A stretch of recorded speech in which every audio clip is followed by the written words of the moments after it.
This person is the savior of this world. And this person is a completely normal NPC who ends up killing that savior. The same savior who, in the future, was supposed to destroy the entire world. But because the main hero of the story dies, now this NPC is the one who has to save the world. And during this journey, he will also have to bang the girls who were originally meant to fall for the hero. Oh, sorry, not bang, he has to protect them. So all of this started 3 years ago. Our protagonist, Corin Locke, wakes up from his sleep. As soon as he looks outside his room window, the scene in front of him shocks him for a moment. But soon after, he realizes something unbelievable. He is inside the game Heroic Legend of Arhan, the same game he was just playing a while ago. Heroic Legend of Arhan is a game based on Deadly Academy monster incidents and countless endless events. And in the end, this world always meets total destruction. But coming back to Corin, he isn't worried at all, because he knows that the hero of this game will eventually save the world. And Corin himself? He's just a level 1 NPC, someone the protagonist will save during a rescue mission. Still, Corin is genuinely happy in this world. It doesn't feel fake at all. So Corin decides that he should find the protagonist of this world, Park Sihu, because in the future, this guy is destined to become insanely powerful and ridiculously rich. Sticking with him would clearly be the smart move. And surprisingly, Corin meets Park Sihu almost immediately. But Sihu is asking for sweet potatoes and Sprite. Hearing these modern food names completely confuses Corin, because nothing like this ever existed in the game. At the same time, Sihu is muttering to himself that he's going to live only for himself. The next moment, Corin grabs his hand and says, "Me too." And just like that, Corin realizes it. Sihu is also a transmigrator, someone who came from the same world as him. Later on, during a battle, Sihu kills a dragon with a magic attack. As a reward, he receives a status window, something every game protagonist has. The problem? Sihu has no idea how to use it. Corin guides him, telling him to focus on intelligence stats if he wants to become a mage. He reassures Sihu, saying that he's a pro player who knows all the routes and skills. As long as Sihu stays with him, there's nothing to worry about. But while Corin is confidently saying all this, a monster suddenly attacks him from behind. Before Corin can even react, Sihu kills it in a single attack. And like this, Corin and Sihu keep killing monsters together. Through endless battles, 3 years pass. Now Corin and Sihu are sitting among piles of monster corpses. To help Corin recover, Sihu gives him an elixir. Corin accepts it and starts drinking. But as he drinks, his eyes drift toward their party members, and every single one of them is male. Corin absolutely hates this, because the game is full of amazing female characters you can even date, but Sihu only ever recruited women temporarily when absolutely necessary. In the end, only the guys stayed in the party, and just looking at them makes Corin feel grossed out. Still, one thing keeps bothering Corin. In these 3 years, the game's story hasn't followed the original plot at all. Some main characters died for unknown reasons, some disappeared, and some never even appeared in the story. It takes Corin a while to realize the truth. Sihu is the reason behind all of it. Then Corin notices a staff placed in front of him and freezes in shock. That staff belongs to the main heroine of the game. And the place where it's kept, it's Park Sihu's underground inventory, which Corin has just discovered. Inside are items belonging to main characters who either died or never appeared in the story. But Corin is most shocked when he looks at a container. Inside lies the body of the game's heroine, Mariette Dunalev. As Corin desperately tries to process what's happening, Sihu appears behind him and asks what he's doing there. Corin fires back immediately, asking why the main heroine is here when Sihu had claimed she ran away. Sihu casually responds that it doesn't matter. She was a demon anyway, and he couldn't let her blood go to waste, so he used it to create an elixir. The same elixir Corin just drank. Hearing this, Corin goes completely numb. Sihu continues, saying how much effort it took to capture her, setting traps in the forest for an entire month. Corin completely loses it and demands to know why he did all this. Sihu replies coldly. He wanted to finish the game faster. Korin's paths were frustrating, always risking his own life to save others, getting tangled in friendships instead of manipulating people and using them efficiently. So Sihu did what had to be done, because he understands this game better than Korin ever did. Korin stands there in disbelief. He always thought Sihu was a noob player, but turns out he was a hardcore pro. Korin asks how many people Sihu has killed so far. Sihu answers calmly, "Only 3 more, and his count will reach 100,000. That's when Korin completely snaps. He grabs Sihu by the collar and starts cursing at him. Sihu says they were just NPCs, and Korin has killed many people too. But Korin yells back that those were evil people who deserved to die.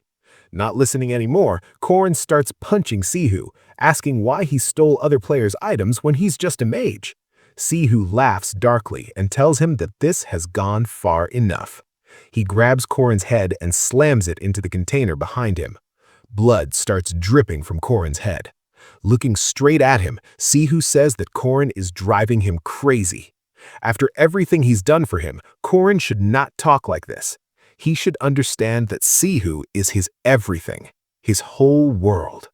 But Korin is completely confused, unable to understand what Sihu is trying to say. Suddenly, Korin runs away in fear, shouting that Sihu isn't someone who likes men and asking why he's trying to change so suddenly. Sihu replies with a terrifying look, saying he did all this for their future. Korin asks if that's why their party was only men. Sihu answers that they were just decorations. The only one he loves is Korin. Hearing this, Korin punches Sihu in the face and runs for his life, thinking how insanely dangerous this man is, and he hasn't even had a girlfriend yet. He needs to get out before something worse happens. But before he can escape, Sihu traps Korin with a magic attack and tells him that he can't run away. In this fake world, Korin is the only real thing. Korin is completely terrified. Sihu says that once the final battle ends, everything will be fine. With that, he leaves for the final battle. Korin is sealed inside another dimension. He knows Sihu will defeat the final boss, but he's even more afraid of what will happen to him after that. Then suddenly a system message appears. Park Sihu has died in the final battle. Challenge failed. The next moment, Korin is sent back to the exact same point from 3 years ago, where it all began. This time, he's filled with fear and burning rage. And now, Korin makes a decision. This time, he won't let Park Sihu live. After this, Korin remembers an incident from his past life. Back then, he and Sihu were on a monster subjugation mission. But during the mission, a dam suddenly collapsed. Because of that collapse, all the people in the area, along with the monsters, drowned in the water. At that time, Korin noticed something strange. Sihu was smiling while watching that scene. Back then, Korin thought Sihu was just in shock, but now he understands the truth. Sihu wasn't shocked, he was happy, because whether it was normal people or monsters, their deaths still gave him experience points. Now, Korin knows exactly what kind of disgusting human being Sihu really is. And this time, Korin is confident he can stop him. Because right now, both of them are at the same level. Korin has only one goal. Park Sihu must not reach Merkabah Academy. That academy is the one place where Sihu will grow overwhelmingly strong. The academy entrance is still 5 days away, so Korin sets out to stop him before that happens. On the way, Korin notices some mushrooms growing along the path. He picks them up and takes them with him. Now the scene shifts to a forest. 2 knights have just defeated a monster. They thank a man who helped them. That man is none other than Park Sihu. Suddenly, an old voice calls out saying the carriage repairs are complete and they can now leave. But the moment they start heading toward the carriage, someone attacks them from behind. Luckily, the knights barely dodge the attack. But the moment they see their attacker, their faces go pale. It's a rank 2 werewolf. The werewolf takes its stance, preparing to attack again. At that exact moment, Korin arrives at the scene.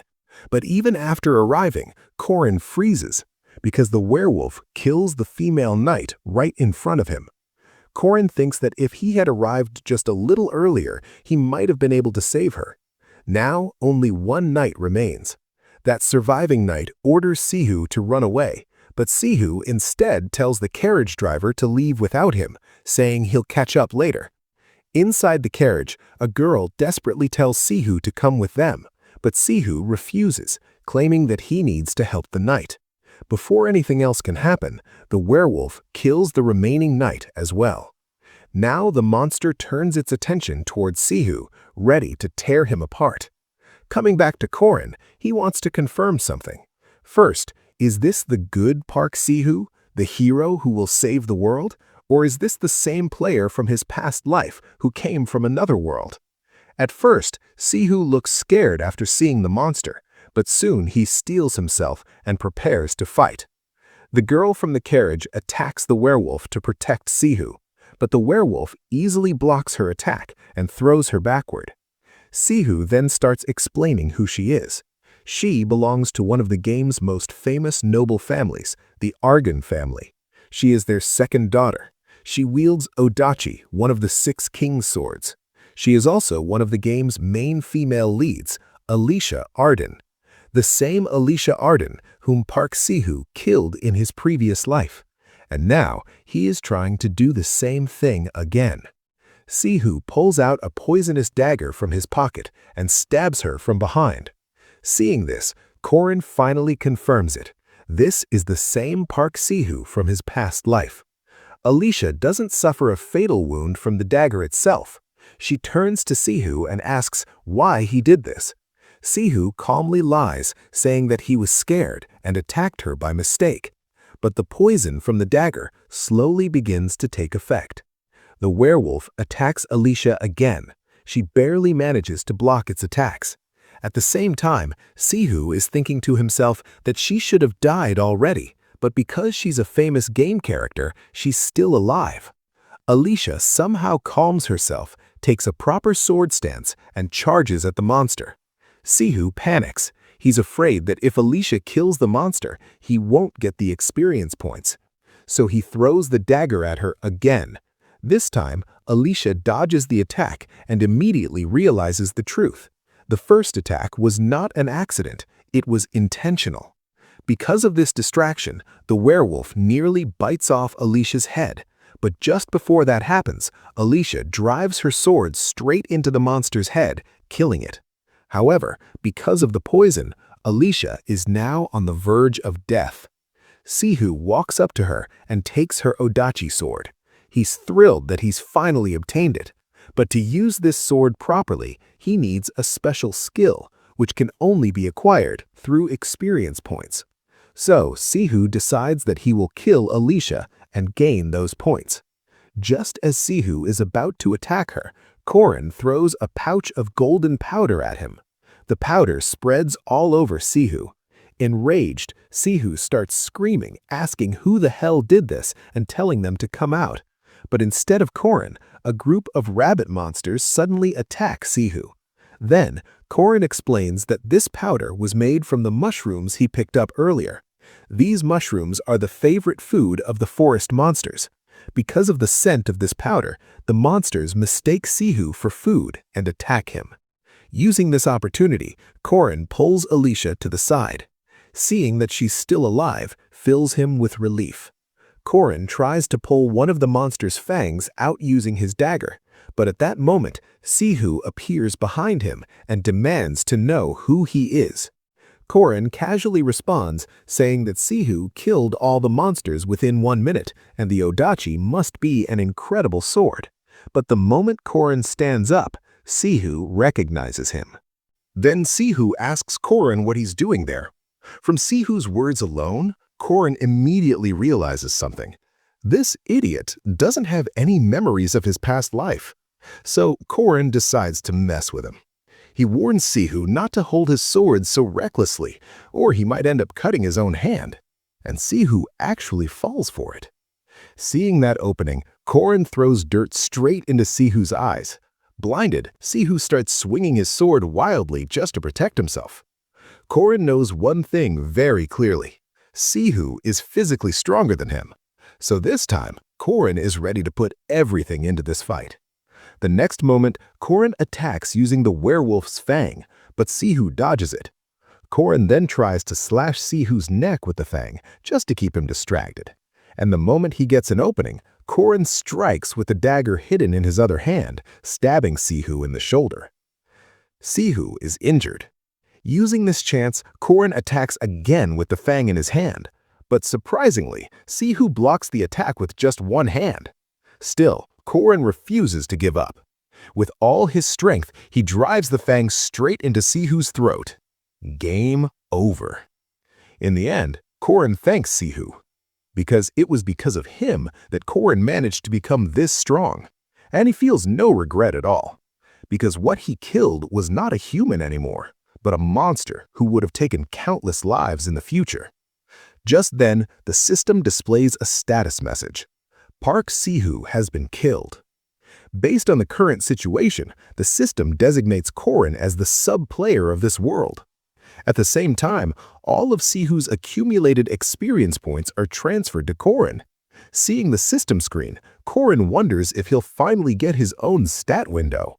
But before he can think further, he hears Alicia's voice behind him. She's on the verge of death due to the poison. Korin rushes to her side and asks if she's okay. Alicia says she can't see anything. Hearing that, Korin feels a bit relieved. At least she can still speak. After that, Korin asks her about her symptoms to identify the poison. Once all the symptoms are confirmed, Korin understands exactly which poison it is. But because a werewolf fang is still embedded in Alicia's stomach, she's losing far too much blood. So Korin decides to remove the fang first and detoxify the wound. He takes off the belt around his waist and tightly binds her body to slow the bleeding. To stop Alicia from biting off her own tongue from the pain, Korin places Sihu's hand into her mouth and tells her to bite down on it, because the pain is going to be intense. Then Korin starts pulling the fang out of her body. While doing this, he questions why it was he who was sent 3 years back in time. But at the same time, he's glad. He killed a monster and saved an innocent person who was killed by Sihu in his past life. Korin successfully removes the fang from Alicia's body. Now, he begins preparing the antidote for the poison. He gives her some courage, telling her not to give up. People don't die that easily. Alicia asks for Korin's name. Korin places a water-soaked cloth on her forehead and tells her she doesn't need to know. He suggests that she sleep for now and says he'll wake her once the antidote is ready. After that, Korin starts analyzing everything that has happened so far. This game is called Heroic Legend of Arhan. Just from the name itself, it's clear that a hero is meant to rise, solving incidents and accidents at the academy, growing stronger, and eventually defeating the villains and the final boss to save the world. In his past life, Park Sihu followed the story because if he didn't, the final boss would have destroyed the world.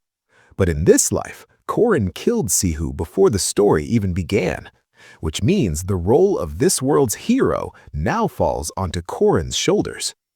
However, there's one thing that really pisses him off. The system refuses to give him a stat window like Park Sihu had. Poor Korin was actually excited, thinking he'd finally get his own stat screen. But knowing future events alone isn't enough to save the world. So Korin decides to rely on things outside the system. Because of his past life experience, he's no longer just an NPC. To test this, he uses a skill he learned in his past life. And surprisingly, it works. Korin then explains the skill he mastered in his past life: rune magic. Runes are ancient letters that contain magic power within themselves. Rune magic operates on 3 commandments: duty, restraint, and oath. These commandments can turn a normal human into a superhuman or completely destroy the world. That's why Korin applies them to his own body to gain extra power. The first commandment is duty. If a person makes a promise to themselves and keeps it, the commandment grants extra power. But because it's relatively easy, it doesn't increase stats by much. So Korin makes a promise that he intends to follow until the end of his life. He vows that he will never hesitate to help good people in trouble. The system accepts this. A chain appears around Korin's heart. If he breaks this vow, he will lose 10 stat points. The second commandment is restraint. Because of this, Korin can no longer see spirits. In this game, ghosts and spirits do exist. But since Korin can't see them anymore, they can't harm him either. The final commandment is oath. Korin explains that this commandment carries extreme risk. That's why neither he nor Park Sihu used it in their past lives. But even with the system, Park Sihu still lost to the final boss. So this time, Korin isn't afraid to use it. He takes an oath that he will save this world. With that, all the commandments lock into Korin's heart, and if Korin ever fails to uphold these commandments, they will take his life. Then we see Alicia slowly waking up from her sleep. The moment she tries to get up, a sharp pain shoots through her body, making it difficult for her to move. Seeing her awake, the nurse standing beside the bed feels genuinely relieved. Alicia asks where she is, and the nurse tells her that she's in Merkaba City Hospital. After that, Alicia asks about Korin, but the nurse replies that he already left a long time ago. That answer visibly saddens Alicia. The nurse quickly tells her not to move too much and to rest properly. Soon, Alicia's eyes fall on her belongings placed nearby. Among them is Korin's belt. She picks it up and stares at it silently, her expression turning serious. Suddenly, she calls out to the nurse standing beside her. The nurse flinches in surprise. Alicia seriously asks if there's a place nearby where she can get honey bomb candy. At first, the nurse looks completely confused. Then, she gently tells Alicia that for now, she can only eat stew. Finally, the day of Merkaba Academy's entrance ceremony arrives. Korin is about to enter the academy when he searches for his entry pass. That's when he finds a letter from his mother inside his pocket.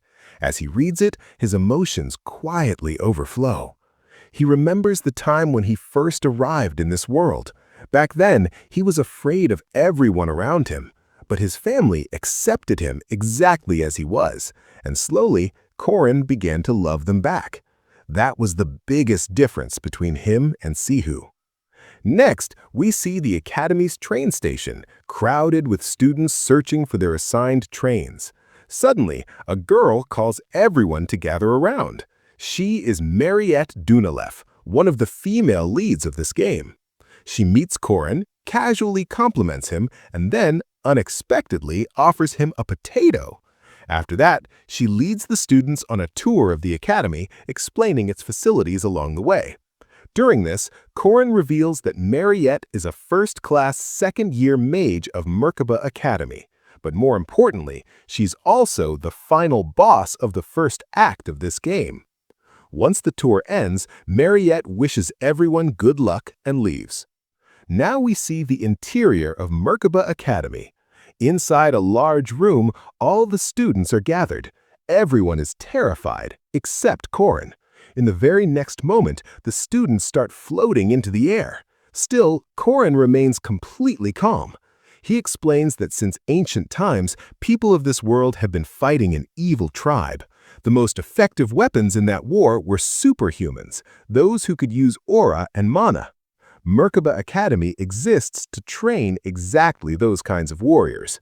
Then, a man addresses the students and introduces himself as Professor Fermac Damon, their training instructor. When Korin sees Fermac, he looks genuinely pleased. After delivering a long speech, Fermac distributes the students' ranks. Korin is ranked 6th. His mana and abilities are evaluated as low. Seeing this, Korin isn't very happy. Fermac orders everyone to line up according to their ranks. With a devilish smile, he wishes them good luck. In the next instant, all the students are teleported away. We see students ranked 1st and 2nd, where a yellow-haired instructor refuses to even measure their test results. Among the 2nd-ranked students are Alicia Arden, the granddaughter of the sword genius, Yuel, Avallowan's druid, Dronworski, a mercenary skilled in sword control, and Kranaludin, a golem sorcerer. The first rank has only one student, Haran, the heavenly Yaksha. Seeing her, the yellow-haired instructor is visibly shocked.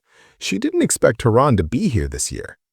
Next, we see the man in charge of the test complaining that there's no point in testing 6th-rank students. He even considers removing them from the test. But suddenly, the yellow-haired instructor threatens him from behind. She reminds him that the director ordered every student to be tested. Terrified, he immediately begins the 6th-rank test. As the test starts, a weapon case drops in front of Korin. An announcement follows. Monsters will start appearing in 30 seconds, so choose your weapon. Korin explains that more than half the students probably chose swords, just like he did in his past life. As monsters begin appearing behind him, Korin calmly says, "It takes 100 days to learn a spear, 1,000 days to master a blade, but 10,000 days to truly master a sword." That's why he chooses the spear. The moment he attacks, one monster is killed in a single strike. The monster beside it freezes in fear. Without stopping, Korin slaughters all the monsters within a minute. Absolute domination. After killing all the monsters, Korin slowly pulls his spear out of the last monster's body. It took him only 12 seconds to wipe them all out. For a moment, he recalls his past life, a time when he couldn't even kill a single hound. But this time is different. This time, he will kill them all. Korin waits for the next monster to appear. 1 minute passes, 2 minutes, 5 minutes, but nothing happens. That's when Korin starts feeling uneasy, wondering if there's some kind of malfunction in the system. Meanwhile, we shift to the instructor monitoring the test. He's clearly unhappy with the students' performances. When he was their age, he finished all the monsters in under a minute, so seeing even the 5th-ranked students perform so poorly irritates him. And because of that, he assumes the 6th-ranked students won't amount to anything. But when his eyes fall on Korin's screen, he freezes. Korin has already killed all the monsters and is calmly resting. The instructor assumes the monsters must not have been summoned properly for Korin. Calling it a bug, he sends the same hounds again and moves on to check the other students. But once again, Korin wipes them all out within a minute. Later, the instructor hears an announcement saying someone cleared the test in 7 minutes. He smiles, thinking at least someone decent exists. But when he looks back at Korin's screen, Korin is resting again. This time, the instructor is completely shocked. He becomes convinced something is wrong with the system and asks a fellow instructor to check it. After checking, the other instructor says the system hasn't malfunctioned even once in the last 20 years, but the first instructor refuses to accept it. In his mind, a 6th-ranked student like Korin should have been eliminated long ago. That's when the other instructor asks a simple question. Did you actually confirm whether monsters were summoned or not? Seeing his expression, he immediately realizes the answer is no. So once again, they send the same hounds toward Korin. At this point, Korin is visibly irritated. Without wasting a second, he throws 3 spears at once, killing all the hounds in just 7.3 seconds. Seeing this killing speed, both instructors are left speechless. One of them asks Fermac how long the 3rd and 4th-ranked students took to clear the hounds. Fermac replies that a boy named Jaeger took 3 minutes and 30 seconds. When Fermac asks why he's asking, the instructor avoids the question.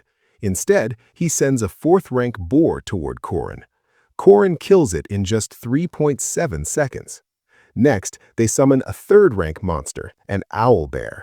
This time, the fight is tougher, but Korin activates his rune magic, Kanaz. The owlbear is instantly engulfed in flames. Seeing rune magic, even Fermac is slightly surprised. However, the attack doesn't deal enough damage. The owlbear counterattacks. Korin blocks the strike, climbs onto the owlbear's head, and finishes it with a decisive blow. The assistant instructor is stunned. A mere 6th-rank student just killed a 3rd-rank monster. Now, he eagerly waits to see Korin fight an evil spirit. In the next moment, a 5th-rank evil spirit appears before Korin. Korin can feel something in front of him, but due to the restraint commandment, he can't see the spirit. And because of the same commandment, the spirit can't harm him either. After counting 1 full minute, Korin realizes he can't fight it, so he calmly withdraws from the match. Later, Korin stands before the instructor, expecting some kind of scolding, but the instructor is still too shocked by Korin's performance to say anything. After that, all the students gather to check their results. That's when Korin notices a boy standing proudly with his chest puffed out.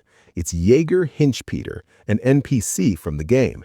In Korin's past life, Jaeger provoked Sihu far too much, and Sihu erased him completely. Nearby, Korin notices another boy named Lark, who's being mocked because despite being 5th rank, he failed to kill even one monster. In the past life, Lark also provoked Sihu and met the same fate. Suddenly, a powerful voice grabs everyone's attention. It's the Academy Director, Irio Kassar. He congratulates all the students for today's performance and assures them that the professors will always support them. After finishing his motivational speech, the students disperse. Then we focus on Jaeger, who notices Lark quietly reading a book in a corner. Jaeger walks up to him and asks him about his rank in a threatening tone. Lark is clearly intimidated. At that moment, Korin notices what's happening. To stop it, Korin walks up behind Jaeger and places his hand on his shoulder. He asks about Jaeger's tattoo and casually compliments it. Jaeger is instantly impressed and proudly explains his mother made it. She's a tattoo artist. Smiling, Korin asks if he has more tattoos like that on his body. That's when Korin recalls a memory from his past life, Jaeger's mother desperately searching for him after he went missing. That tattoo wasn't for show, it was made for Jaeger's safety. Back in the present, Jaeger happily shows all his tattoos to Korin. They exchange names. Then Korin asks the boy sitting beside him his name, Lark. Just like that, the three slowly start talking and become friends. From a distance, Alicia watches everything. She's happy to see how Korin saved Lark from being bullied. To her, Korin looks like a genuinely good person. And Korin himself feels satisfied, knowing he left a good impression on Lark, because in the future, he plans to use him. Meanwhile, Alicia is simply mesmerized by Korin's smile. A terrifying smile, yet incredibly charming.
After this, Korin praises Merkaba Academy a little bit, because here, all the facilities are available for free.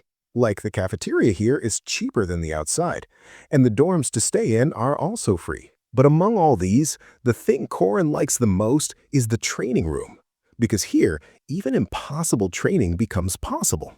You see, Korin cannot see spirits, but because of this training room's facilities, he can actually fight with spirits. Seeing Korin training like this, two students make fun of him. Then one student says that students usually come here to practice in their second semester. Maybe he just heard about this training from someone. And then his companion supports him and says, "Yeah, even we second-year students can't last here, so how will he survive?" And standing behind them, Mariette is also looking right at Korin. But if we look at Korin, he's just getting beaten up by these spirits. Then an instructor calls out to Korin. This is the same instructor who didn't get to see Korin and the spirits fight last time. Now Korin looks at the instructor and greets him. Then the instructor asks Korin, "Why are you practicing with a spirit body?" Then our MC Korin replies that he wants to improve his spear skills. The instructor asks if he will be able to pull it off. And Korin replies that yes, he will. But in his mind, a completely different thought was going on. Why has this old man come to meet me? Did I do something wrong during the exam? The instructor first glares at Korin angrily, but the very next moment, bringing a smile to his face, he praises Korin and gives him some free food tickets. Korin was a little surprised by this sudden behavior, but the instructor tells him, "If you succeed, come to me. I will give you a pat on the back." Now Korin takes a sigh of relief and says to himself, "I was getting scared for no reason. This man expresses his love through food." Saying this, Korin starts his training again. And we see Mariette, who is observing Korin carefully. Korin continues his fight with the spirit body, but the spirit throws him far away with just one attack. When Korin was lying on the floor, Mariette puts a handkerchief over his face. Then Mariette asks, "Is this hard?" Then Korin replies, "Yeah, a bit too much." After this, using her magic, she fills a glass with water and gives it to Korin to drink. And to motivate him, she says, "You will have to try this again and again.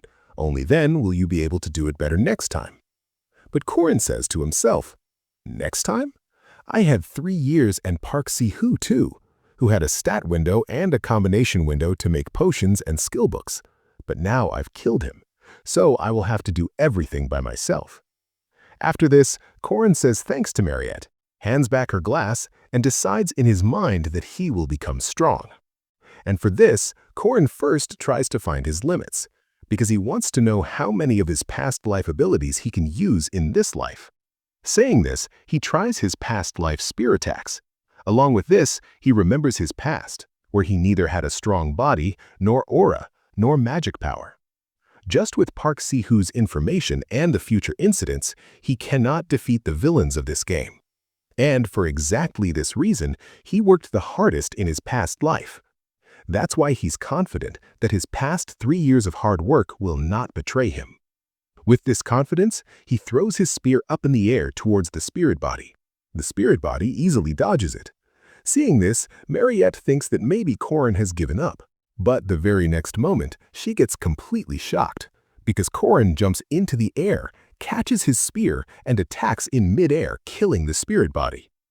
Seeing this, Mariette just thinks that small words like strong or outstanding won't suit him, because in her eyes, Korin is an awesome person. But maybe Korin couldn't digest this much praise. The very next moment, he falls to the ground with a loud thud. With his last attack, along with his spear, his body is also completely broken. He thinks that maybe he pushed this body way beyond its limits. After this, we cut to the next day, where Mariette greets everyone and takes them to show the school facilities. But if we look at Korin, he's casually eating a potato. He's thinking that if he wants to become powerful, he'll first have to make his own body strong. And this time, he doesn't have Si-hoo's elixirs to rely on. Right now, the only thing that can give him power is his commandments. Saying this, he looks at Lark standing behind him, who is reading a book. The very next moment, he puts his hand on Lark's shoulder and invites him to eat something.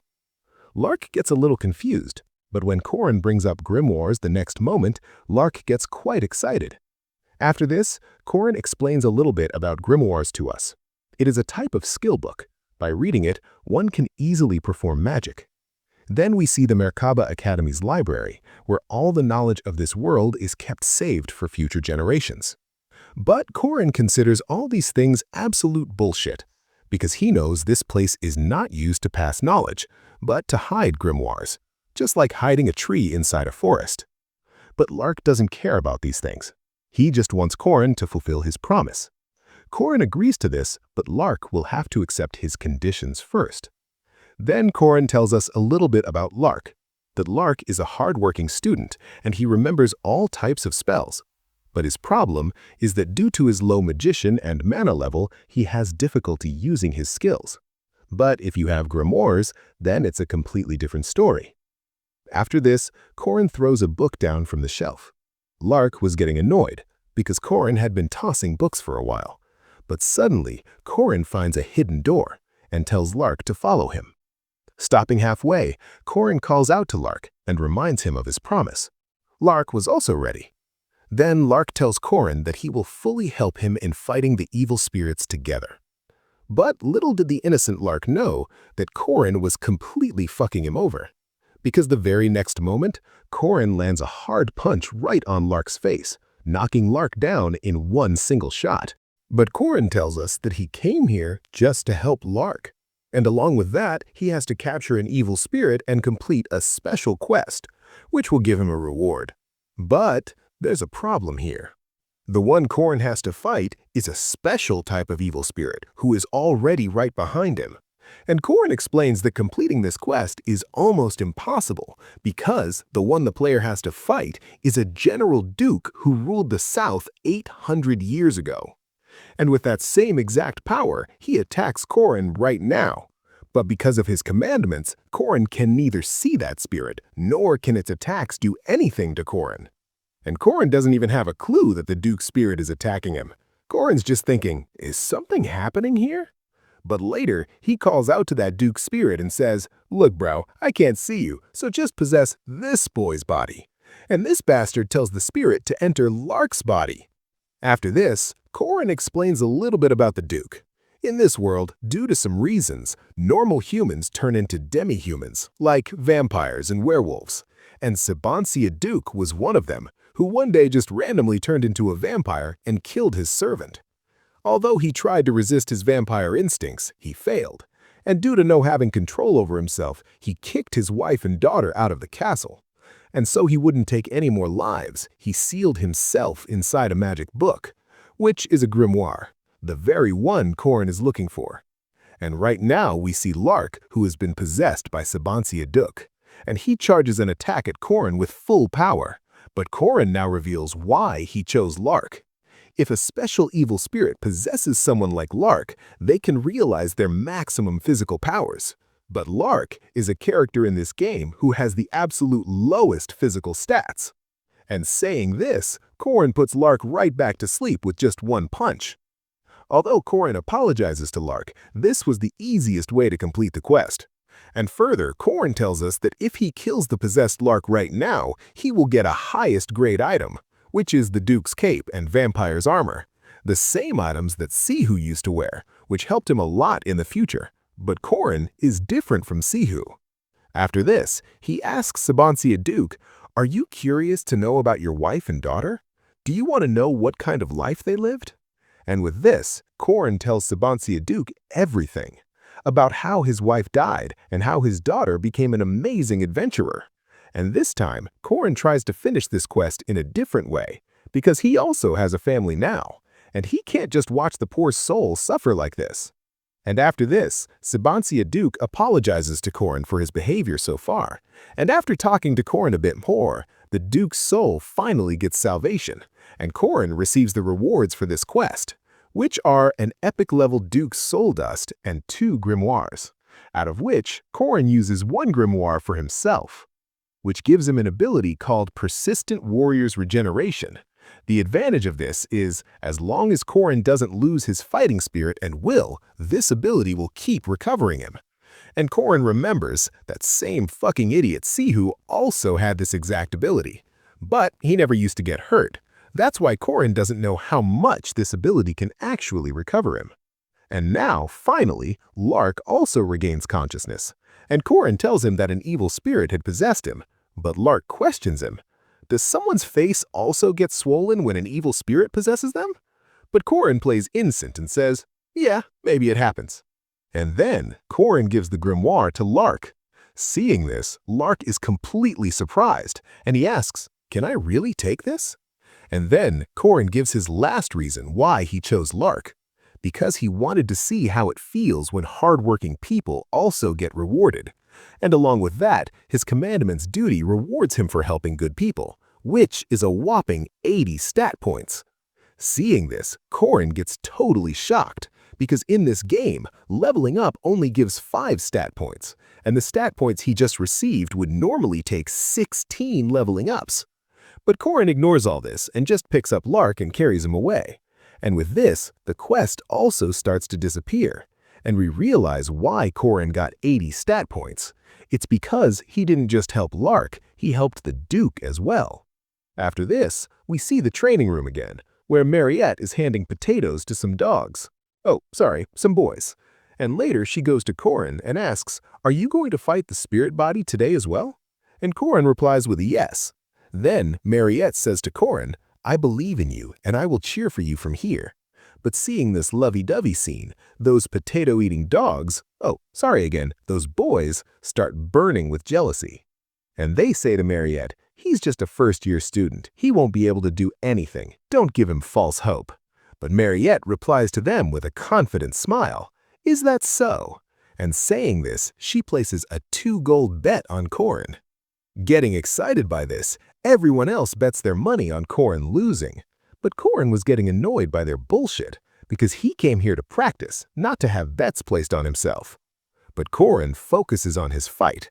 He's curious to know just how strong he has become from the new stat points. That's why he uses his weakest basic attack, Stab Ominous Serpent. The technique Corin used to defeat the spirit body last time, this is even weaker than that. And Corin thought that maybe he would have to work a bit harder to defeat the spirit body this time. But the very next moment, the spirit body is defeated with just one attack, making the betting crowd and Corin himself completely shocked that he defeated the spirit with just a basic attack, and he realizes he has gotten way too strong. And Mariette comes up behind him and says, "Yesterday it took you 3 attacks to defeat the spirit, but today you defeated it in just 1 attack." But Corin was surprised that despite being a mage, how did Mariette track his attack? Corin was just amazed by her eyesight. Then, Mariette gives Corin the money he won from the bet. And coming back to those gamblers, they're literally crying because they lost their money. "Take that, you losers. Keep betting." And we come back to Corin. Seeing his surprised face, Mariette asks him, "Do you not like these things?" But Corin puts on a greedy face and says, "Only a dumbass would like money in this world." And taking his share from Mariette, he says in his mind, "Mariette, you are very intelligent. Just keep working like this in the future." After this, we see a night scene where Corin is eating potatoes, and while eating, he's thinking, "In my past life, I had to bust my ass to improve my martial arts, and I'm still only on the 5th step out of the 6th step of enlightenment." But this time, Corin has advanced in his spearmanship much faster than his past life, so he's not worried about that. But right now, there is only one problem. And that is rune magic, which he couldn't improve in his past life. Because to use rune magic, you need an incredible amount of mana, and if he solves this problem, he'll become much stronger than his past life. But as soon as Corin is walking and thinking all this, someone calls out to him, and Corin instantly recognizes this voice, and he says to himself that no matter how much he polishes his spearmanship or even masters rune magic, there is still someone he cannot defeat.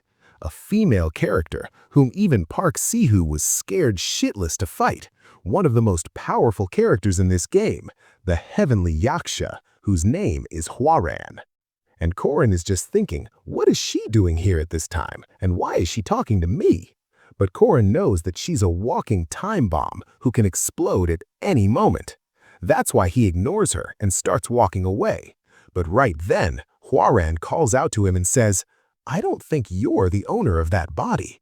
Hearing this, Corin is completely shocked, thinking, how does she know I possessed this body? But Corin knows this fact, that Hwaran herself is a walking living corpse, whose body holds 2 souls. One is human, and the other is a monster's. And a soul that exists between life and death can see the color of other people's souls. Although, the weird thing for Hwaran is, she cannot see the people's souls. But Hwaran questions Corin further. "Tell me, how does it feel when you crush the original soul and take its place?" And in reply, Corin says, "I don't know." And later, he remembers his past life, where he was always worried. Are he and Corin Locke different people? Are the memories he received not his own? Then who am I? The one who passed middle school, high school, and went to the military? But in the end, all these worries were absolute bullshit. because Hwarin's case is different. Her original body's soul is still inside that same body. And further, Hwarin says to Korin, "You are a thief, and you have no right to that body." But Korin tells her a story. He says, "In the neighborhood right next to my hometown lived a man who turns into a green monster whenever he gets angry. His name is Bruce. But you know what's the funniest part about them? Both of their personalities hate each other. And that is the most interesting part, because both of their qualities are totally different. And through this, Korin just wanted to make Hwarin understand that whether a soul is original or newly formed, their characteristics are different. And whether we want it or not, we are born in the same body. And being born is not a sin." But Hwarin says to Korin, "In this world, there are some people whose very birth is a sin." But Korin doesn't say anything in response, because Hwarin is just a 3-year-old child who is struggling with her own pain. And Korin says goodbye to her and walks away. Now, if you guys are a little confused about why Korin called Hwarin a 3-year-old child, it's because Hwarin has 2 souls inside her, and the second soul is 3 years old, while the original soul is around Korin's age. After this, we see a scene from the next morning, where today, Korin woke up early because he first has to go check the missions on the mission board. And when Korin goes there and reads the missions, he explains that these missions help in leveling up. But he doesn't care about leveling up. He's here to try something completely different. But right now, he is a little surprised to see Alicia standing next to him, wondering what she's doing here. And Alicia was busy looking for missions. After this, Korin calls out to Alicia, and she also greets him.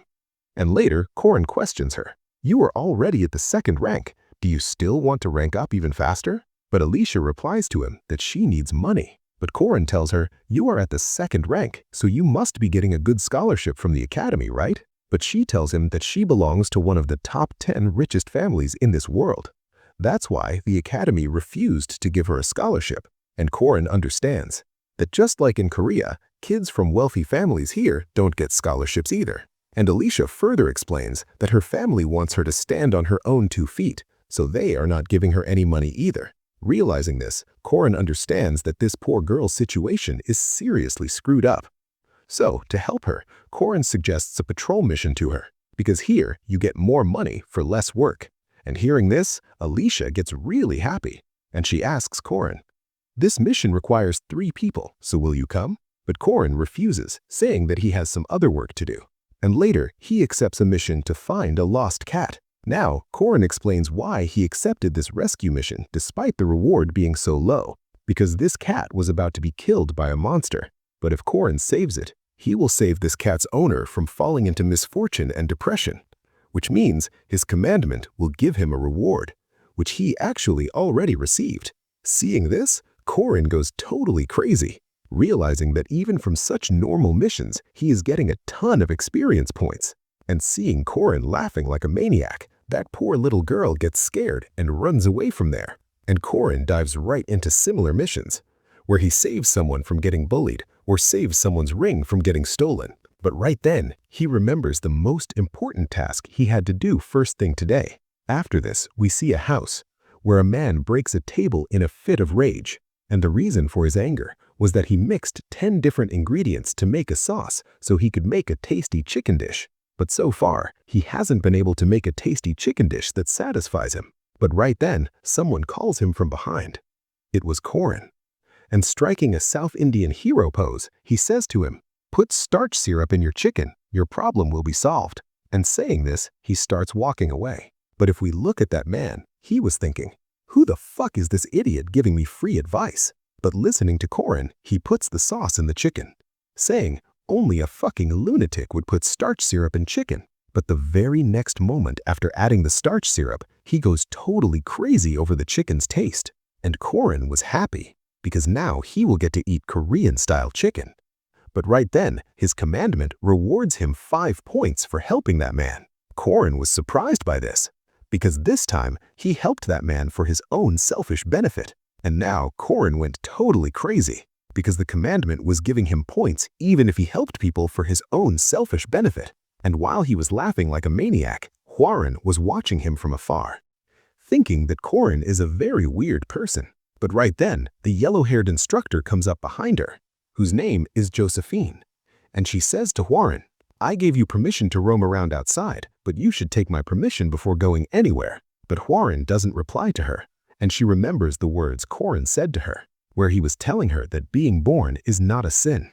But at the same time, she remembers a moment from her past where someone told her, "You should never have been born." After this, we see the hunting ground, where Josephine is telling everyone about their evaluation test, and she explains the rules to everyone, that everyone will have to cross the forest and reach a cabin which is at the end of the forest, and the armbands the students are wearing on their hands, they will have to submit them at that cabin. And depending on how much time you take to reach there, you will get points, which you can exchange for rewards. And now we see Korin, who is looking for Hwarin.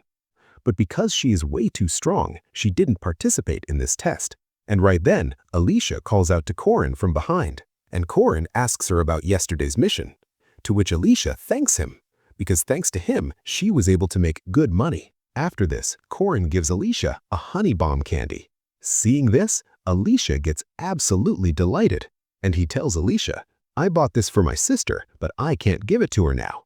Alicia asks if it'll be okay to take this, but Korin just gives it to her anyway. And after this, Josephine also starts the test, and the very next moment, a portal opens right above the students' heads, and Korin was secretly praising Josephine in his mind, because there are many mages in this world, but no one in this world can create a portal as big as Josephine's. And now, finally, Korin gets teleported into the forest, and as soon as he looks around, he sees some students fighting. Now, Korin explains a little bit about this exam, that this exam is exactly like a battle royale, where you get teleported to any random spot, and to earn points, you have to steal other students' armbands. And with this, Korin ignores the students standing in front of him and moves ahead, because his real target is Alicia. And to find her, he uses his rune magic.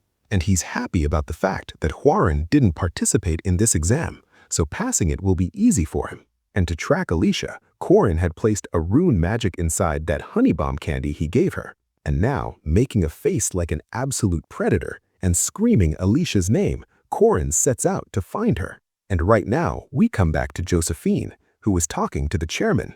But suddenly, she remembers Hwarin. Because she wasn't here, so she asks the chairman, "Did you send her into the forest?" But the chairman denies it and says, "She went on her own. I didn't send her." And right now, we see Hwarin, who is stalking Korin. But Korin has absolutely no idea what is about to happen to him next. And after this, we see Alicia, who is saying to someone, "Why are you doing this? It's unfair to attack together in a pack." And in the blink of an eye, Alicia single-handedly defeats a group of students. And one of those defeated guys says, "What did you say unfair? My ass, it's unfair. Your ability is what's unfair." And after this, another boy attacks Alicia from behind, which Alicia had absolutely no idea about. But before that boy could attack her, a stone hits him right in the stomach, which was thrown by Korin. And when Alicia sees Korin, she says to him, "Did you save me? I knew you were a good person." But looking at Korin's face, his intentions are crystal clear, and he says to Alicia, "How beautiful." Alicia doesn't understand what Korin is saying, but the very next moment, showing his predatory side, Korin says, "I said, your blue armband is looking very beautiful." And because of this sudden change in Korin, poor Alicia's heart breaks, and she says, "I trusted you. I thought you were a good person who gave me candy." But poor Alicia, she doesn't know that the ones you trust the most are the biggest mother... You know what? You guys complete this line in the comments. And now Korin reveals why he chose Alicia as his target, because Alicia cannot properly use her vigilant eyes, which is her special ability. And apart from that, she is the weakest among all the second-ranked students. That's why, with a terrifying smile, he tells Alicia, "You can become a good person by giving me that armband." And Korin further explains that even though Alicia is nothing compared to her older sister, she still ranks in the top 1% of fighters. And right now, if we look at Alicia, she had just easily wrecked the rank 3 and 4 boys. So she thought, what the hell could a 5th-ranked guy like Korin even do to her? But the very next moment, Korin completely pissed all over her hopes, because Korin was mercilessly attacking Alicia non-stop. And from this, Alicia realized that Korin is no normal guy she can take lightly. But Alicia tries to find a gap in Corrin's attacks so she can injure him, and as soon as she finds a gap, she actually attacks. But Corrin blocks that attack and tells her, "You relied a bit too much on your talent, so you didn't pay attention to your practice." And the very next moment, Corrin deflects Alicia's attack and pushes her sword down, and seeing Corrin's incoming attack, Alicia completely froze. And just like that, Corrin combines all his basic spear moves and hits her with a block capture plaque spear attack, which Alicia fails to block, and she gets thrown far away. Although Alicia wasn't hurt much by this attack because she had blocked Corrin's attack with her mana, but still, she was shocked by Corrin's moves. Because he's neither super strong nor super fast, but he has absolute mastery in all his basic attacks. And now Corrin was standing right in front of Alicia, and Alicia just says in her mind, "Which dumbass said he's 5th rank? He defeated me so easily." And the very next moment, Corrin takes Alicia's armband, which Alicia wasn't too happy about. But right then, a familiar voice says to Corrin, "Well, that's not right." And before Corrin could even figure out who it is, a giant sword attacks him, which Corrin barely manages to block. And looking at the design of the sword, Corrin realizes who it is. And then that sword also goes back to its controller, who is Dron Warski. And he tells Corrin, in a cold way, "Hand over that armband to me, buddy." And seeing Dron, Corrin just thinks, did he really have to show up right now? I didn't want to run into him at all. And despite fighting so many students and monsters, Dron did even have a single scratch on him. And right now, Corrin doesn't want to fight him. That's why he puts his armband in his mouth and starts running away. At first, Dron doesn't understand what Corrin is doing, but when he realizes that he's getting played like a fucking idiot, he attacks Corrin with all of his swords. And seeing this form of Dron, Corrin just says, "This red-ass bastard doesn't care about anything other than money, so why the hell is he attacking me?" And after this, he asks Alicia, who is running behind him, "Why are you following me?" And Alicia replies, "I don't want to die from his attacks, and plus, I don't know the way out." And Corrin knows that there is no point in fighting. That's why he thinks of reaching the cabin quickly. But the sight ahead completely shocked him, because at the entrance of the cabin, Cranaludin was standing with his golem, and he also says the exact same words to Corrin. "Hey, asshole, bring that armband here." And now Alicia and Corrin were both trapped in the middle, because Cranal was in the front and Dron was in the back. And now Corrin, in his full Rocky Bye style, says, "I always try to avoid a war, but if a war happens, I'm the one who's going to win." And with this, he takes his attack stance, which shocked Alicia a bit, realizing that Corrin is going to fight both of them alone. And Corrin further says, "If you can't stop a fight, then just fucking fight." And saying this, he clashes with Cranal and Dron. After this, we see an evening scene where Corrin is knocking on a door, and Corrin now has 3 armbands, which he is holding in his mouth like a dog.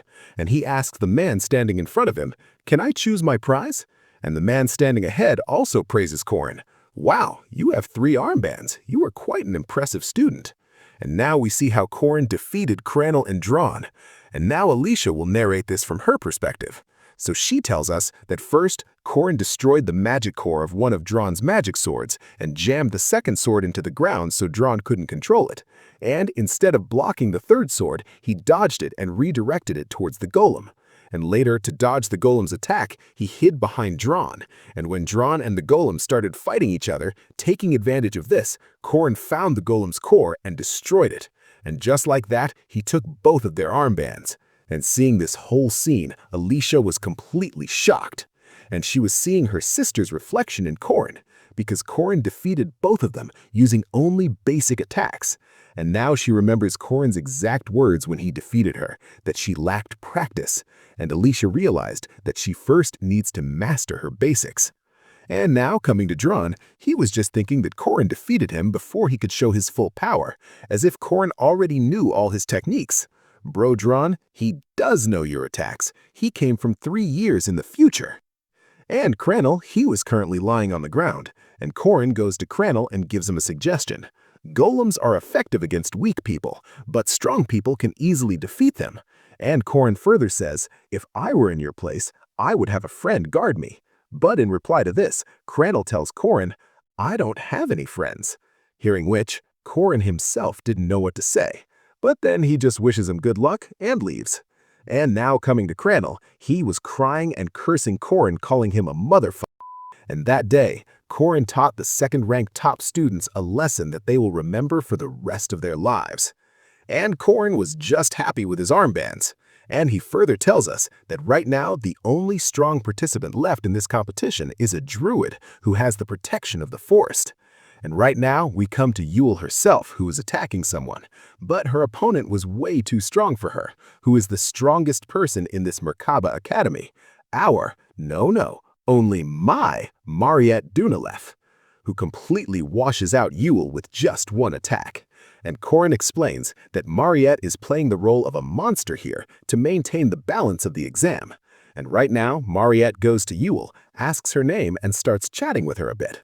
But right then, she feels someone's presence behind her, which was Hawaren, whom Mariette also lovingly asks her name. After this, Mariette further says to Hawaren, "You are definitely looking for someone. That's why you have beaten up people who look similar. And seeing those beaten up people, it's quite clear who Hawaren is looking for." After this, Hawaren ignores Mariette and starts walking past her. But right then, Mariette raises a giant ice wall right in front of Hawaren. Then Mariette says to her, "I'm sorry, you can ignore me, but according to the rules right now, I am a monster here, so I cannot ignore you." And this one single thing was enough to piss Hawaren off. After this, we come to the cabin, where the prize distributor was very happy to see Corin's 117 points. Then Corin asks him, "Can I choose my prize right now?" And after this, the prizes appear in front of Corin, which included a matte bore molar knife, a leather protective coat, and lastly, a shark bear's bile. And Corin had to choose one of these. Now Corin knows that the most valuable item among these is the shark bear's bile, but Corin has some other plans in mind. That's why, instead of the shark bear's bile, he chooses the mandrake seed. And right now, Corin still had 17 points left, so the distributor asks Corin what he would like to take with these remaining points. And in exchange for those points, Corin takes nutritional plant supplements and earmuffs. After this, Corin comes out of the cabin and is very happy, because he had played this level many times, but this was the first time Corin cleared this level so easily. And apart from this, Jaeger and Lark not only completed this challenge for the first time, but they both also secured second place. Seeing this, Corin was really happy. And right now, Jaeger says to Corin, "This test was too easy. Let's go do stamina training in the training ground tonight." But Corin tells him, "If you still have stamina left, then will you help me find the golem's core?" And hearing this, Crannel was a little surprised. Then Corin goes to Crannel and says, "That core is precious to you, right?" But Crannel says, "Don't worry, I will find it myself." Then Corin tells him, "At times like this, you should just say thanks for the help." And Corin remembers the time he spent with Crannel in his past life, where he and Crannel had worked together on many missions. And during those missions, no matter how powerful the tankers in the team were, no one could ever match Crannel's golem. And right now, Corin and his friends have finally found Crannel's golem core, getting which Crannel was very happy. And Alicia, she was still injured from her fight with Corin, and Drawn, God knows what the hell he is doing right now. After this, Corin sees the druid Yule lying on the ground in front of him. Seeing this, he gets scared, thinking, did she freaking die? But later, he goes and picks her up, and in his mind, he curses out all the professors. Do these bastards even care about anyone's life or not? And he also thinks that Mariette took things way too far. But after this, suddenly this entire training ground starts shaking, and all the monsters of the training ground start running away from the impact. Then Yule says to Corin that Mariette. Then Corin asks, "What about Mariette?" After this, Corin explains a little bit about Mariette, that Mariette has the Analyze magic ability along with such a massive amount of mana, that because of it, she never had to face frustration or failure in her life. And for Mariette, this hunting ground is just her playground, where she actually has to control her powers so she doesn't accidentally hurt any students. And at the same time, she helps her juniors grow. For her, this training is nothing more than just a game. But right now, we look at Mariette, who is heavily panting, and she says, "I should have analyzed you way earlier." And she's saying all this to Hawaran, who is coming straight at Mariette to attack. And for her defense, Mariette attacks Hawaran with her ice crystals, but Hawaran, without even dodging that attack, just keeps walking towards Mariette. And to save herself from Hawaran's attack, Mariette creates an ice barrier in front of herself. Now, Mariette had promised all the professors for this exam that she would not use attack magic above the intermediate level, but currently she is using advanced magic, and even though she is in denial, she had actually already used her full magic power way earlier just to fight Hawaran. And the very next moment, with just one single kick, Hawaran shatters Mariette's barrier and sends her flying away. The impact leaves her heavily injured, and she is begging Hawaran, "Don't come near me." But the one standing in front of Mariette right now is neither a mage nor a king. She is literally walking death. She just happens to look like a human. And now, Mariette collects whatever magic power she has left and prepares one last attack for Hawaran. But right then, someone arrives there and stops their fight. It was Josephine, and she asks Mariette, "Are you okay?" But because Mariette's entire mana was completely drained, she passes out. After this, Corin tells us that the results of the hunting ground training this time were unexpected, because this time a 5th-ranked guy came first in this exam. And even more than that, the fight between first-year Hawaran and second-year Mariette was the talk of the town. And right now, if we look at Corin, he was terrified, because he thought that this incident might trigger Mariette's first act boss level way ahead of time.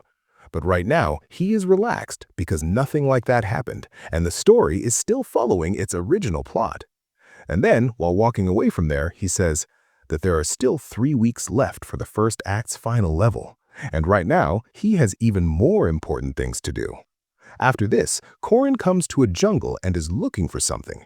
And after finding that thing, first of all, he puts a whole lot of eye drops in his eyes, and acting like an innocent little boy, he drops his mandrake seed into the lake in front of him. And looking at his face, it is crystal clear that he is about to fuck someone over again. And now he starts crying, and screaming at the top of his lungs, he says, "My precious seed! This was my mother's last token of love that I had." But right then, Corin hears a voice coming from that lake, hearing which Corin gets extremely happy. And this voice belonged to the gold-axe Taoist hermit who lived in that lake. And Corin tells us that this is the exact same hermit from the old fairy tales, who gave the woodcutter a gold and a silver axe for his honesty when his iron axe fell into the lake. And Corin further explains that we get a reference to that same story in this game too. But Corin also mentions that if you throw rare-grade weapons or items into this lake, you get absolutely nothing in return. And just like in the story, that hermit asks Corin, "Is this golden seed yours, or is this silver seed yours?" And just like the story, Corin replies, "My seed was just a normal seed." And getting impressed by this, that hermit returns Corin his original seed. Seeing which, Corin cries his crocodile tears and thanks the hermit. And because Corin didn't get greedy for the gold and silver seeds, the hermit gives him all 3 seeds as a reward, and then the hermit leaves from there. But the very next moment after he leaves, Corin makes that same predator-like face and starts laughing, and he explains the use of this mandrake seed, that with this seed, you can increase your mana. But when it comes to the golden and silver mandrake seed, they have completely different benefits. And in his past life, Saihu had eaten the gold seed and Corin had eaten the silver one. But this time, both the seeds belong to him, which makes Corin extremely happy. After this, Corin is heading back to the academy, and right then, he explains how Mariette became the final boss of the first act and a special vampire. So all of this will start 3 weeks from now, when during a mission, she will meet a vampire named John Doe, and after that, this final act will begin. And for this exact final act battle, Corrin had shown off his power in front of all the second rankers. Because if he hadn't done that, why would they ever listen to a weak 5th rank guy and help him in this battle? And Corrin further says that in 1 week, all these second rankers will recover from their injuries, and then he will propose them to form a party with him. After this, we see Mariette, who has just regained consciousness, and seeing her awake, her friend sitting next to her asks, "Are you okay? That first-year girl should have stopped, and at that time you were only fighting with your intermediate-level magic." But Mariette is paying absolutely no attention to all these things. And now, if we come back to Corrin, his plan is just one thing. He wants to save poor Mariette from her misfortune. And for this, first he will train Alicia.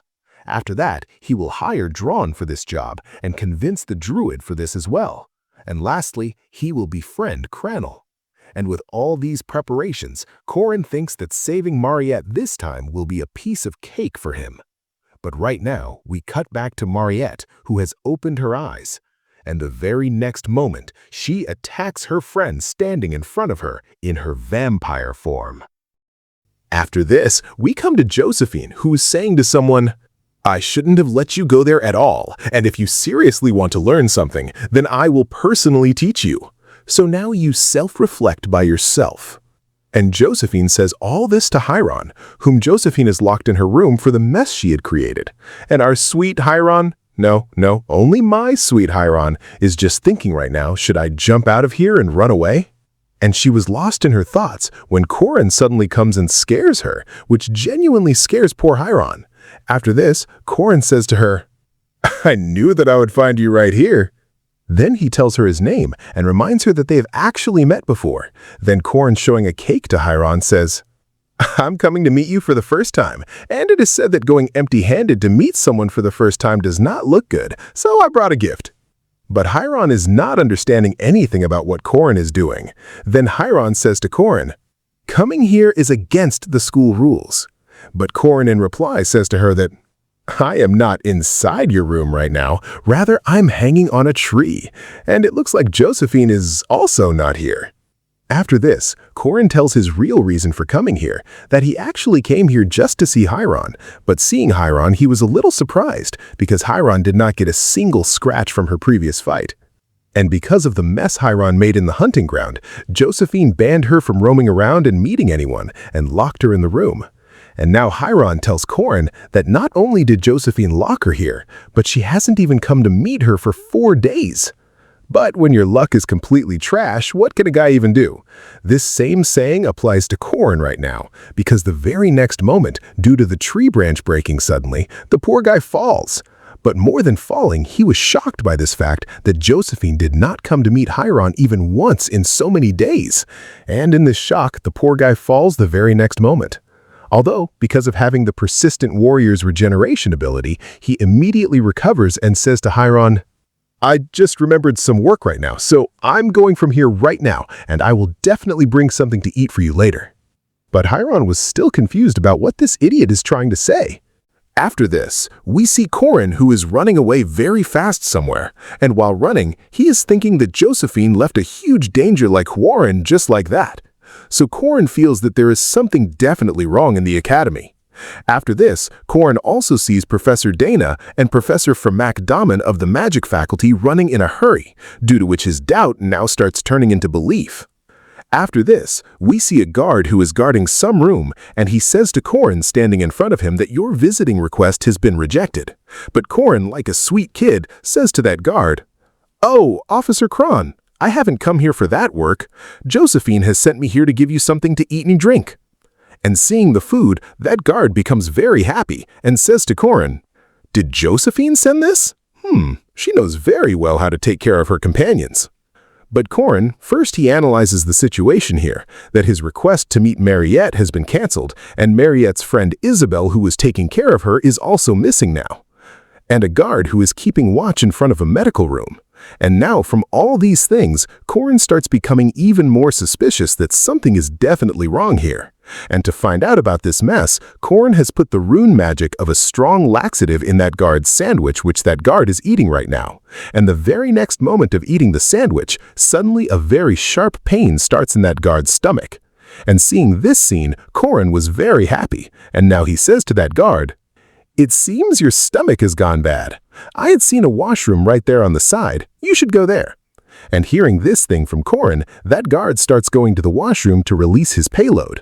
But while going, he says to Korin that until I'm in the washroom, you guard this room. But he gives a warning to Korin that he should not go inside that room.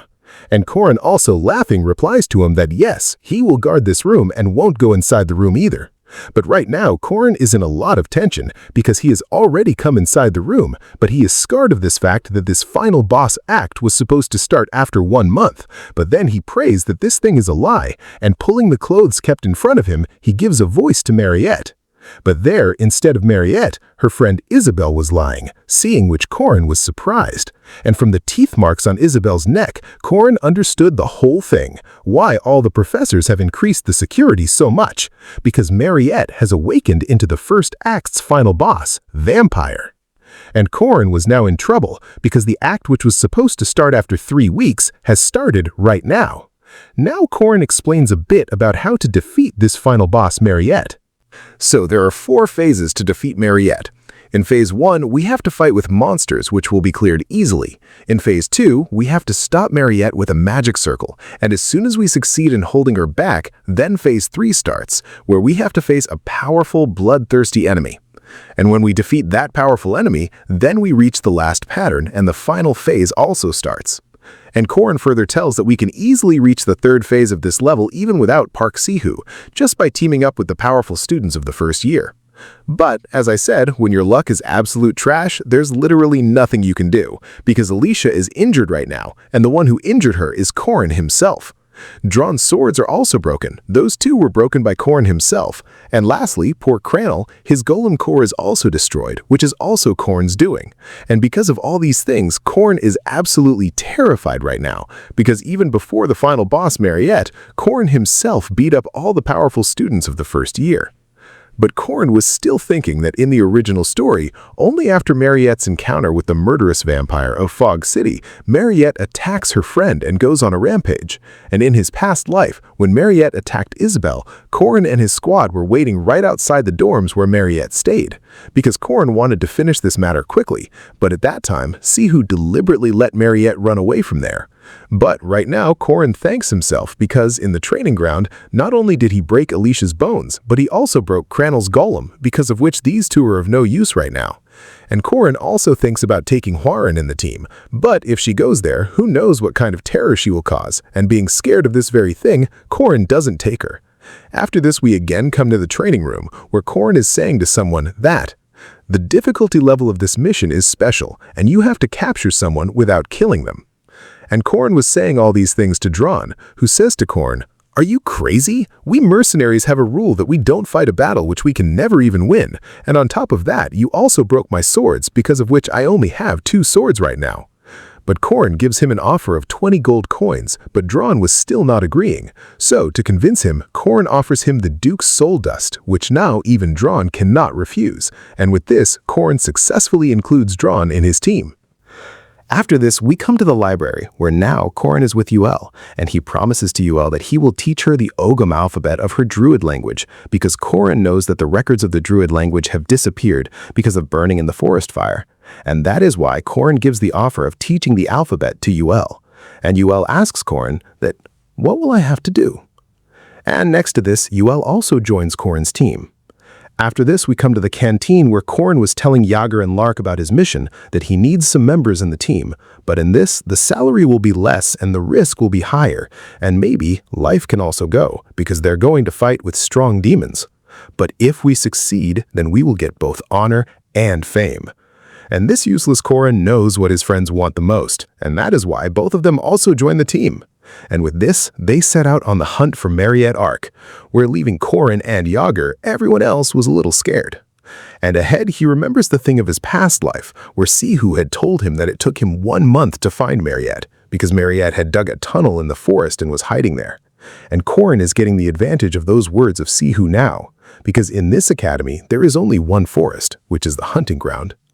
After this, we come straight to the hunting ground, where Dron questions Corin that, I've understood my work, but how will we find Mariette? And Corin says to him in reply, what did you say? Finding her. If we kept sitting looking for her, 100 years will pass. That is why we just need to ask right now, so don't worry. And from these words of Corin, Yuel was surprised, and she asks Corin, how much more do you know about me? But the very next moment, Yuel asks for help from the spirits of the forest to find Mariette. And seeing this whole scene, Lark and Yager, both of them were very happy because they were getting to see so many spirits. And seeing the faces of those two, Corin had also understood that Yuel has summoned the spirits, but Corin cannot see them because of his commandment. But right now, all the team members of Corin were a little scared seeing him. And seeing them like this, Corin also asks them, what happened? Why are you looking at me like this? Did you find Mariette? But the very next moment of saying this, a monster attacks Corin from behind, which Corin easily blocks and kills that monster. But the very next moment, a whole swarm of monsters charges an attack on Corin and his team. And getting scared of that, Yager asks Corin, did Mariette turn into some monster? But Corin says to him, bro, nothing like that has happened. And the very next moment, Lark gets ready for the fight with his grimoire, and Yager gets ready with his hammer. But seeing the monsters, Yager gets a little too eager to kill them. That is why Corin warns Yager that do not go too far ahead, otherwise the monsters will surround you. And later Corin also gives an order to Lark standing behind him that he should cover him from behind. After this, Corin himself goes to the very front to fight the monsters, and he instructs Yule that she should stay with Lark. And now to Dron, Corin just says one thing, that for the wise, just a signal is enough. And with saying this, Corin and his team start killing the monsters or getting killed by the monsters. After this, we come to Dron, who was covering Corin from behind and was also killing the monsters at the same time. But while killing those monsters, he was just thinking about Corin, that despite a monster attacking Corin suddenly, he did not panic. Instead, he is giving us proper combat instructions and also guiding us for the fight. He's not just stronger than us, but is also very experienced, exactly like a commander who guides the whole team. And seeing these fighting techniques of Corin, Dron starts doubting the rank test of the academy because Corin truly doesn't look like a 5th rank to him. That is why he calls the academy's rank test completely useless. After this, we come to Yager, who was yelling at Yule saying that, I thought Mariette would be there, but there are so many monsters here. And in reply to this, Yule says, I don't know, I'm only telling you what the spirit told me. But ahead, Yager questions that, so then, is Mariette controlling those monsters? But ahead, Lark says that it is completely impossible for these monsters to attack in a group, and today they are looking more ferocious compared to normal time. But now Corin tells everyone that Mariette cannot control any monsters this easily. Even if she did, she still wouldn't send any monster to attack us just like that without thinking. But then Dron asks him that then why are those monsters attacking us? But Corin tells him that they are not attacking us. Now, Corin explains to them that monsters always act according to their habits, but sometimes even they face such a situation because of which they also have to forget their habits. Suppose a thing that you cannot face and seeing which you just have to run away. And right now, if we look at Corin's team, then right now all the people in the team were scared looking at something. And that thing was none other than Mariette, who was looking a bit too terrifying this time. Immediately after this, Corin commands Lark and Yule to get ready for battle and tells Yager and Dron to give him backup from behind, and he decides to handle the front line himself. And immediately after this, Corin's 3rd commandment, the Oath, activates, which is to save the world, and because of this oath, all his stat points increase by 50%, and these increased stat points will now decide Corin's future. And with this, Corin and his team get ready to fight Mariette. After this, we see that Corin's 3rd commandment gives him the task to stop Mariette and save the world. But this task was stopping his 1st commandment from activating, which is to help good people stuck in trouble. And Corin himself also wants to save Mariette instead of killing her. And that is why the system also activates Corin's 1st commandment and wishes him luck to save Mariette. After this, we look at Mariette herself, who is crying in pain. And seeing her like this, Yuel also says, look how much pain she looks to be in. But on this matter, Dron says, Yes, that is true, but we cannot do anything now. And right along with saying this, he attacks Mariette with his sword. But the very next moment, he gets shocked because Mariette had stopped Drawn's heavy iron sword with the help of her magic barrier. After this, Lark explains that Drawn's sword was stopped by the orb created by Mariette. But right now, Lark was surprised by this fact, how Mariette could create an orb so quickly despite being a newly awakened vampire. But on this, Corin tells everyone, "Do not be scared, that orb is just born right now, and it cannot take blood and mana from Mariette yet. That is why, until it gets blood from its mother, it cannot do anything else other than defending itself." And right now, friends, if you're confused about what this orb is and why Corin called her its mother, then let me explain this in short. So consider that orb like an egg which Mariette has made with her own power, and right now, Mariette's child is inside that orb, who is taking power from her to evolve. And right now we see Drawn, who says to Corin that, "A mage's biggest weakness is their defense, but right now even her defense is covered, so did this not become a big problem?" But Corin casually says to him, "Do not be scared, bro. She will only do long-range attacks right now." And just as Corin had said, Mariette now attacks from a distance with a piercing blood attack, just like the top-tier anime villain Sukuna. But in its counterattack, UL also casts a spell of her own and says, "I do not know about other places, but this is the forest where my rule runs." And right along with saying this, she summons a massive tree wall, which the spirits themselves were giving power to. But just then, some of Mariette's attacks were actually damaging UL, seeing which Jaeger gets scared and says, "Oh man, this defense is not going to break, right?" But just then, Lark scolds him and says, "You idiot, do not jinx it." And right now, UL is also having a problem keeping this barrier up, because just to summon this barrier, more than half of her mana is already finished, and on top of that, she has not even recovered from the exam fight yet. But still, she tries to maintain this barrier. But just then, Corin asks her, "Have you reached your limit?" But seeing Corin, UL curses him in her mind that this bastard, if he had not made that promise, my condition would not be like this today. But just then, Corin says to her, "Just hold her off for a little while longer. After this, I will handle the rest." And in reply to this, UL asks him in a panting voice, "Will you be able to handle her?" And Corin says yes, he will handle it. And right now, we see Mariette, who was giving mana and blood to her orb. After this, Corin again tells about the 4 phases of defeating Mariette. In the first phase, monsters will surround you from all 4 sides. After defeating the monsters, in the second phase, Mariette will come to fight you herself. And by telling all these things again, Corin just wants to explain that until the last phase starts, Mariette will not use her full power, because this exact same thing has already happened in the game and his past life. After this, Corin says to Lark that, "Lark, you leave from here right now because you cannot use your beginner-level magic more than 2 times. And hearing this thing, Lark also gets a little surprised and says, "So you knew my weaknesses?"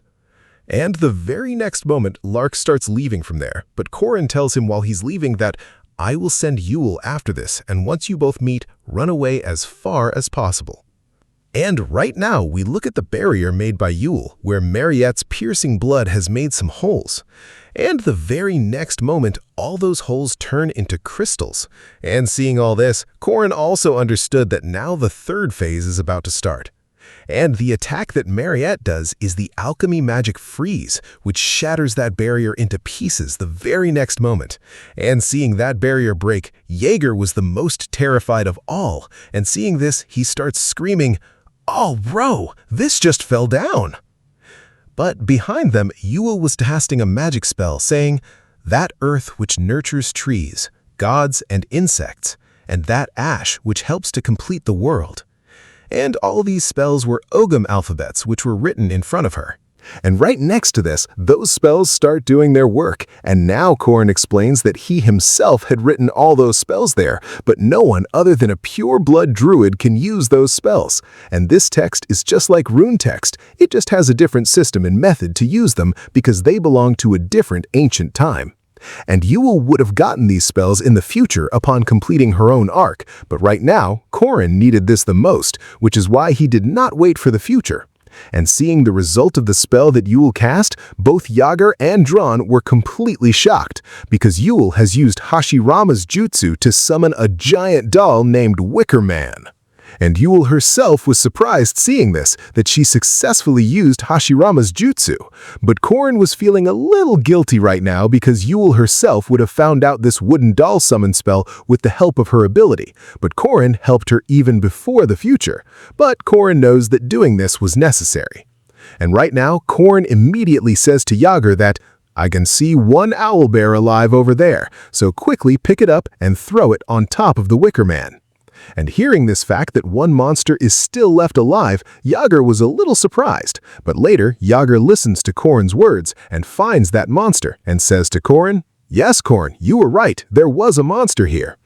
But actually, Korin had deliberately kept that owlbear alive. And just as Korin had said, Yager threw that owlbear on top of the Wicker Man in the exact same way. And as soon as that owlbear collided with that Wicker Man, the poor thing started burning there with an electric shock. And now, Korin explains that a sacrifice is needed to run that Wicker Man, and as long as that sacrifice keeps burning, we can use that wooden doll as a golem. And now Mariette also attacks that Wickerman, which does not have any special effect on it, and the Wickerman nullifies all of Mariette's attacks by just waving one hand. But Yule's condition was getting worse trying to control that Wickerman, but Korin motivates her that, "Yule, do not give up. If you did not control it, we will all die." And now that Wickerman was standing in front of Mariette, and Mariette throws blood spears at it to stop it, which were tearing right through the Wickerman. And getting scared of this very thing, Jaeger asks Korin, "That Wickerman will not break, right?" But Korin assures them, "This is not a living thing, and just a few holes will not do anything to it. And anyway, this fight is fire versus ice, and it is totally impossible for fire to lose to ice." But Korin forgot that his luck is absolute trash, because the very next moment, Mariette throws a giant spear right through the Wickerman. And now Korin himself agrees with my luck comment, because the next moment, that Wickerman also loses. And now Korin was cursing his own luck by saying, "My damn luck always shows me its back and leaves every single time." And now Mariette was looking right towards Korin's squad, and Yule was also completely exhausted, which is why Korin tells her to run away from here, because there was no use in her staying here. But Jaeger was yelling at Korin that, "Hey, will we be able to defeat her by ourselves?" But Korin says to him, "Mariette has used all her wide-range attacks. This means it is our turn now." And right along with saying this, he starts running to attack Mariette, and behind him, Drawn and Jaeger also start coming, and seeing them coming towards her, Mariette also attacks them with spears, which these guys were barely able to block. And as soon as Drawn sees an opening, he attacks on top of Mariette's orb with his sword. But that attack does not make any difference to that orb at all. But the very next moment, swinging his hammer, Jaeger jumps from behind Drawn and destroys that orb in just one single attack, seeing which Korin was happy, and along with him, Jaeger too. But their happiness does not last long, because due to the orb breaking, Phase 3 had started. And right next to this, Mariette also opens her own domain, Realm of Blood, just like Gojo, the impact of which only Korin could endure. And now Korin explains that they are all currently trapped in the Realm of Blood, which activates only after the orb breaks. And right now, that orb has sucked Mariette's blood and mana and has taken a form of its own. And Korin right now laughs thinking about this fact that he did not think he would be the only one standing until the very end, and to clear this phase, 3 people are required. But Korin says, "To hell with 3 people, just a single guy like me is more than enough." After this, we see a red moonlit night where someone is saying, "If you are born as a human, then you can easily tell the difference between humans and animals. And if you are a human, then it is completely normal for you to shut your eyes in pure fear when you see an animal crying in pain and dying, especially when it does not want to die." And Mariette is saying all these things during the exact same time she was transforming into a vampire. Then her eyes fell on Isabel, who is calling out to her from the side.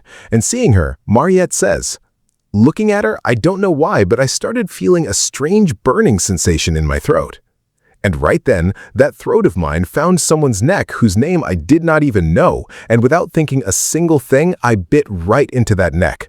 My fangs tore through her neck and pierced straight into her veins, and that animal started thrashing around in pure agony just to save its life.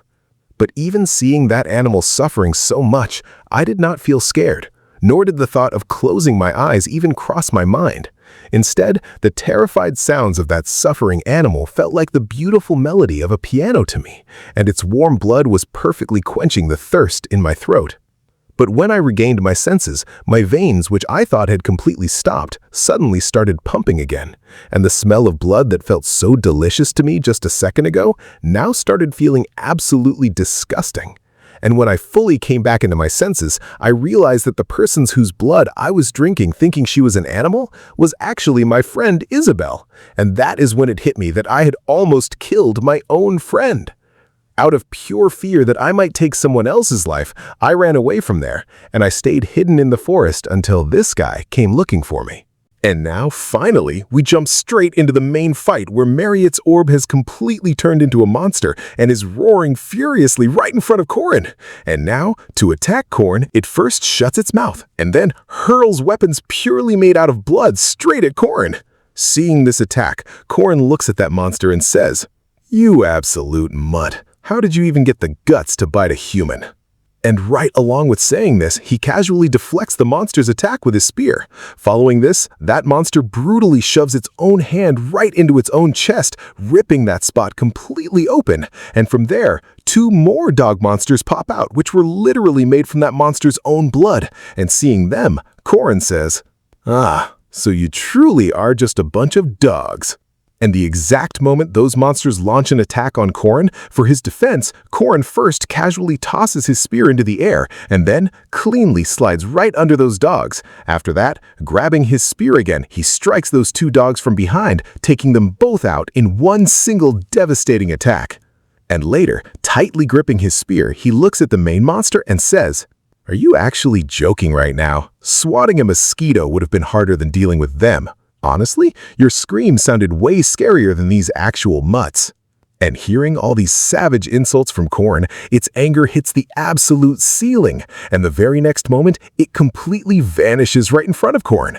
Seeing it suddenly disappear like that, at first Corin thinks, did it actually turn invisible? But then he quickly realizes that the monster is just running incredibly fast. After this, he says to that monster, "Looks like I really will have to teach you a solid lesson." And now we see that exact same monster, which is zipping around Corin at lightning speed. And ahead, Corin just says one single thing to that monster. To defeat an enemy, we do not need to stay 100 steps ahead of them. The only thing important to defeat them is to find out their absolute weak point. And right along with saying this, Corin thrusts his spear brutally straight into that monster's weak point, which was literally its butt. And Corin says to that monster, "Don't try to show me these cheap tricks. I have already seen this getting used 1,000,000 times."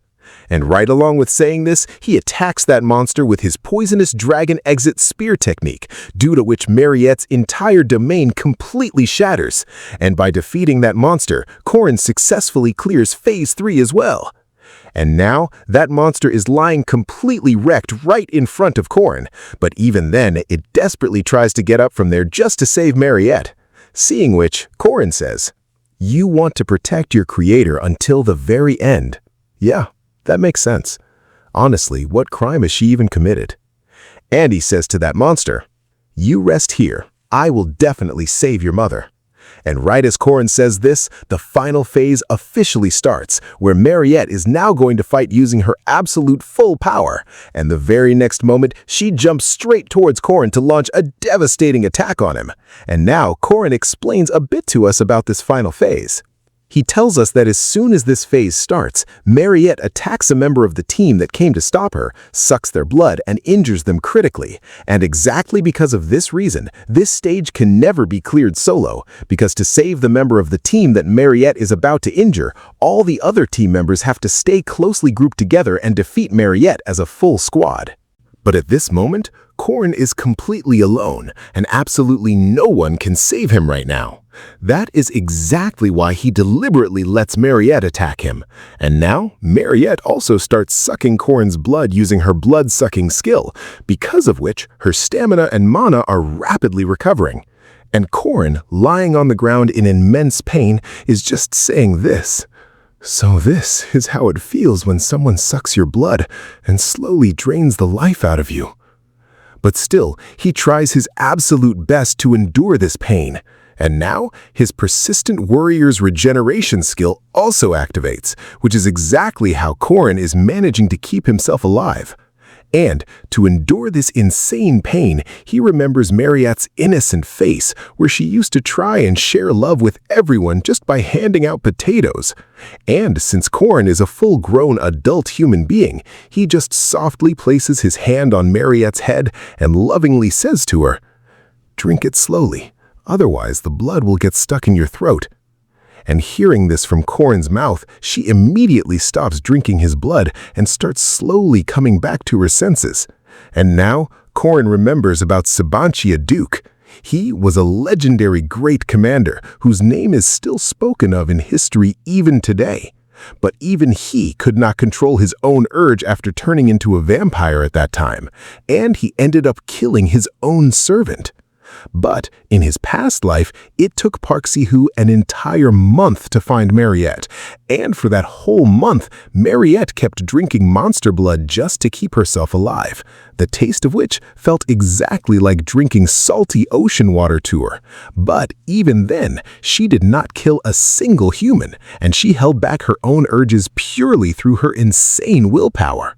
And Korin does not want the villains to always get a bad ending, and that is why he actively tries to give Mariette a happy ending. And now Mariette had also completely come back to her senses, and while crying heavily, she is apologizing to Korin. And seeing Mariette crying like this, he remembers his old days and says, "Initially, just like Park Si-hoo, I also used to view all these people simply as mere game characters. But my master, whom I met right in this world, turned me into a completely different person. Even though I used to consider her just a game character too, but that very same person ended up saving my life in the end. And the person whose final moments I personally witnessed, I fully adopted all of her teachings. That is why, being her successor now, it is my absolute duty to save people." And he also says to Park Si-hoo, "Look, Si-hoo, I will definitely become a way better person than you." And lastly, we see a system notification, where the system has officially increased Korin's rank as a reward for successfully saving Mariette. After this, we jump into the space prison, which was specially created by Josephine. And now we see Mariette, who is finally back in her normal human form, completely chilling and happily eating a potato while humming a little tune. But right then, Korin suddenly calls out to her from the side. Seeing him pop up out of nowhere, poor Mariette gets completely startled. After this, Korin asks Josephine, "Can I go inside?" But Josephine questions him back. "Will it really be safe for you to go in there?" But Korin calmly tells her, "Don't worry, I completely trust Mariette." And with that, he steps inside the prison to meet her. But because Korin had scared her so suddenly earlier, poor Mariette literally had a chunk of potato stuck in her throat right now.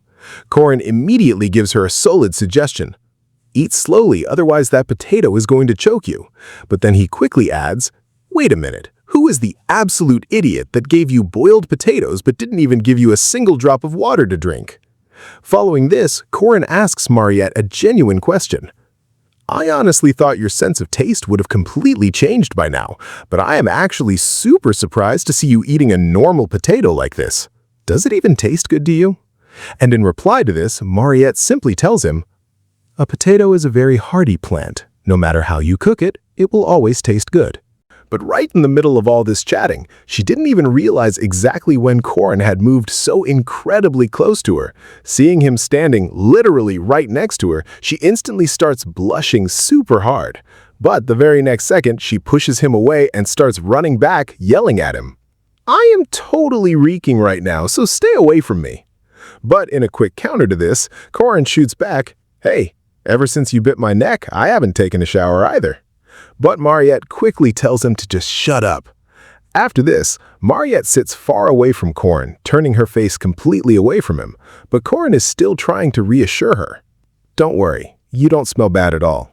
But cutting him off right in the middle, Mariette softly says, "I was incredibly terrified of that girl, Huaran. She was absolutely horrifying, and in that moment, I truly felt like I was going to die." And hearing these exact words from Mariette, Korin immediately starts cursing himself. Because if he hadn't met Hwaran on that specific day, Hwaran would have never participated in the exam just to look for him. And if that didn't happen, there would have never been a fight between Mariette and Hwaran, which means Mariette wouldn't have awakened into a vampire so early in the timeline. But completely opposite to Korin's internal guilt, Mariette was actually praising Korin, saying, "When you were fighting the spirit body, I constantly wondered why you kept standing back up. Why weren't you giving up? Especially when all the other students were mocking you, saying that you could never do it. But in the end, you actually pulled it off and proved them all wrong." But Korin just brushes it off and tells Mariette, "Well, honestly, it wasn't really anything that special. Besides, I have always loved happy endings, where those who do good things get rewarded and those who do bad things get punished. And you are a genuinely good person, Mariette, and quite beautiful too. So as long as it is physically possible, I will always prefer happy endings. So what I basically mean is, Mariette, I always want to see you happy." And now if we look at Mariette, after hearing all these incredibly sweet words from Korin, her entire face has literally turned tomato red. And witnessing this whole scene, all of us have already figured out that Mariette is about to fall completely head over heels in love with Korin. But guys, don't even dream for a second that something like this is ever going to happen to you in real life, because I also had a friend who was battling depression, and I helped her out exactly like Korin did here. And since I'm a guy who basically lives in the anime and manga world, I honestly thought my friend would have gone completely crazy in love with me too. And if she proposed to me, I was totally ready to say no. But bro, completely opposite to my wild imagination, she actually ended up falling for some random stoner dude from the streets. And honestly, just remembering that scene still gives my heart a really weird kind of pain even today. But anyway, let's leave all that behind and get back to Mariette. She looks at Korin and asks, "Junior, can you please leave now? I really need to take a bath." Korin just says, "I literally just got here," but he still agrees and starts leaving. And right before stepping out, he promises Mariette that he will definitely come to meet her again. Watching him leave, Mariette silently thanks him for comforting her. But at the exact same time, she was deeply saddened by a heavy thought. Does she even have the right to be happy anymore? After this, we cut back to Korin, who is walking down the hallway deeply lost in his thoughts. He's thinking that Mariette will probably be kept isolated like this for a little while longer, because after the total chaos she caused, it will naturally take her some time to fully recover. But he further assumes that Mariette will be released very soon, because even Hwaran is now attending school daily without any issues. And even though Mariette is officially a demi-human now, nobody here is going to be scared of her anymore. And while Korin was just walking and thinking all this, someone suddenly calls out to him. And it was none other than our absolute waifu, the chairman. He looks at Korin and asks, "Can we talk for a little bit?" He further says to Korin, "This is the first time we're meeting face-to-face like this, so how is your health?" And to this sudden question, Korin awkwardly replies that he's doing totally fine. But hearing the chairman's next words, Korin gets completely shocked because the chairman brings up the topic of Mariette's punishment.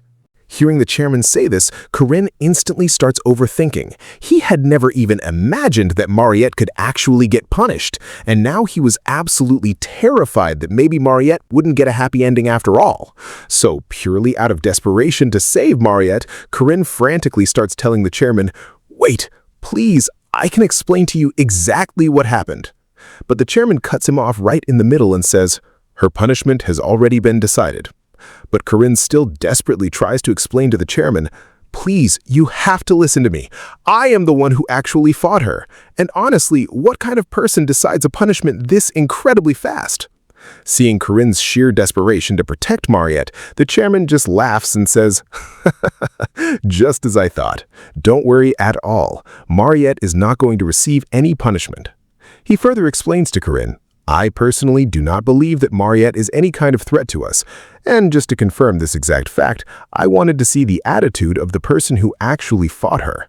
The chairman then tells Korin not to worry about a single thing, promising that as soon as Mariette fully recovers, she will be completely freed from her isolation.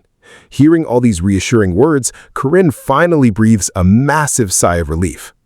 But then the chairman asks Corinne exactly how he managed to find and capture Mariette. And Corinne only tells him the specific details that were absolutely necessary for him to know. He was actually quite scared about whether the chairman would believe his crazy story or not, but he still told him as much truth as he possibly could. Listening to all these details, the chairman tells Corinne that they will have to make an official announcement regarding this incident, but he firmly assures Corinne that he will absolutely not make Corinne's personal details public. And after this, as a massive gesture of gratitude for everything Corinne has done for the Academy and Mariette so far, the chairman deeply bows his head and thanks Corinne. Seeing the chairman bowing his head right in front of him like this, Corinne gets incredibly nervous. The chairman then makes a solid promise to Corinne, stating that if Corinne ever needs his help in the future, he will always be completely ready to support him. And now, Corin explains a little bit about the chairman's true character. He tells us that this man is the kind of person who always accepts his own weaknesses and at the same time takes the maximum responsibility for every single task. While thinking all this, Corin gets a flashback to his past life, remembering the exact moment where our absolute waifu chairman had completely sacrificed himself just to save Corin. And because of that, Corin completely trusts the chairman more than anyone else in this entire world. That is exactly why he politely requests the chairman to lift his head back up. After this, we cut back to Mariette. She is still deeply overthinking everything that has happened to her so far. She remembers how she had literally tried to take the life of Corin and how Corin, instead of running away from there, had actually sacrificed himself. And it was only because of his massive sacrifice that she was able to come back to her senses. But right now, the immense guilt from all of this was literally eating her alive from the inside. Because Mariette is the type of person who genuinely cares about other people's lives way more than her own, but this time she had actually tried to take the life of her own best friend, Isabel. And exactly because of this overwhelming guilt, she didn't even attempt to escape from Josephine's magic imprisonment. When Corin came to visit her, she basically put on a fake act, pretending that she was totally fine. But deep down inside, she firmly believed that Corin must absolutely hate her now. Because in her eyes, she is now just a literal demon who only craves the blood of humans. But the moment Corin told her that he always wants to see her happy, those exact words just kept looping endlessly in Mariette's head because she could feel the pure honesty in those words. And she also vividly remembered how Corin had completely sacrificed his own body just to save her. And constantly replaying all these beautiful moments in her mind, Mariette has now officially fallen completely in love with Corin. After this, we come back to Corin, who accidentally overhears the conversations of some students who were talking about Mariette. And Corin now explains that it has been one whole week today since Mariette's incident happened. And in the middle of this, many people heavily protested against keeping Mariette in the academy.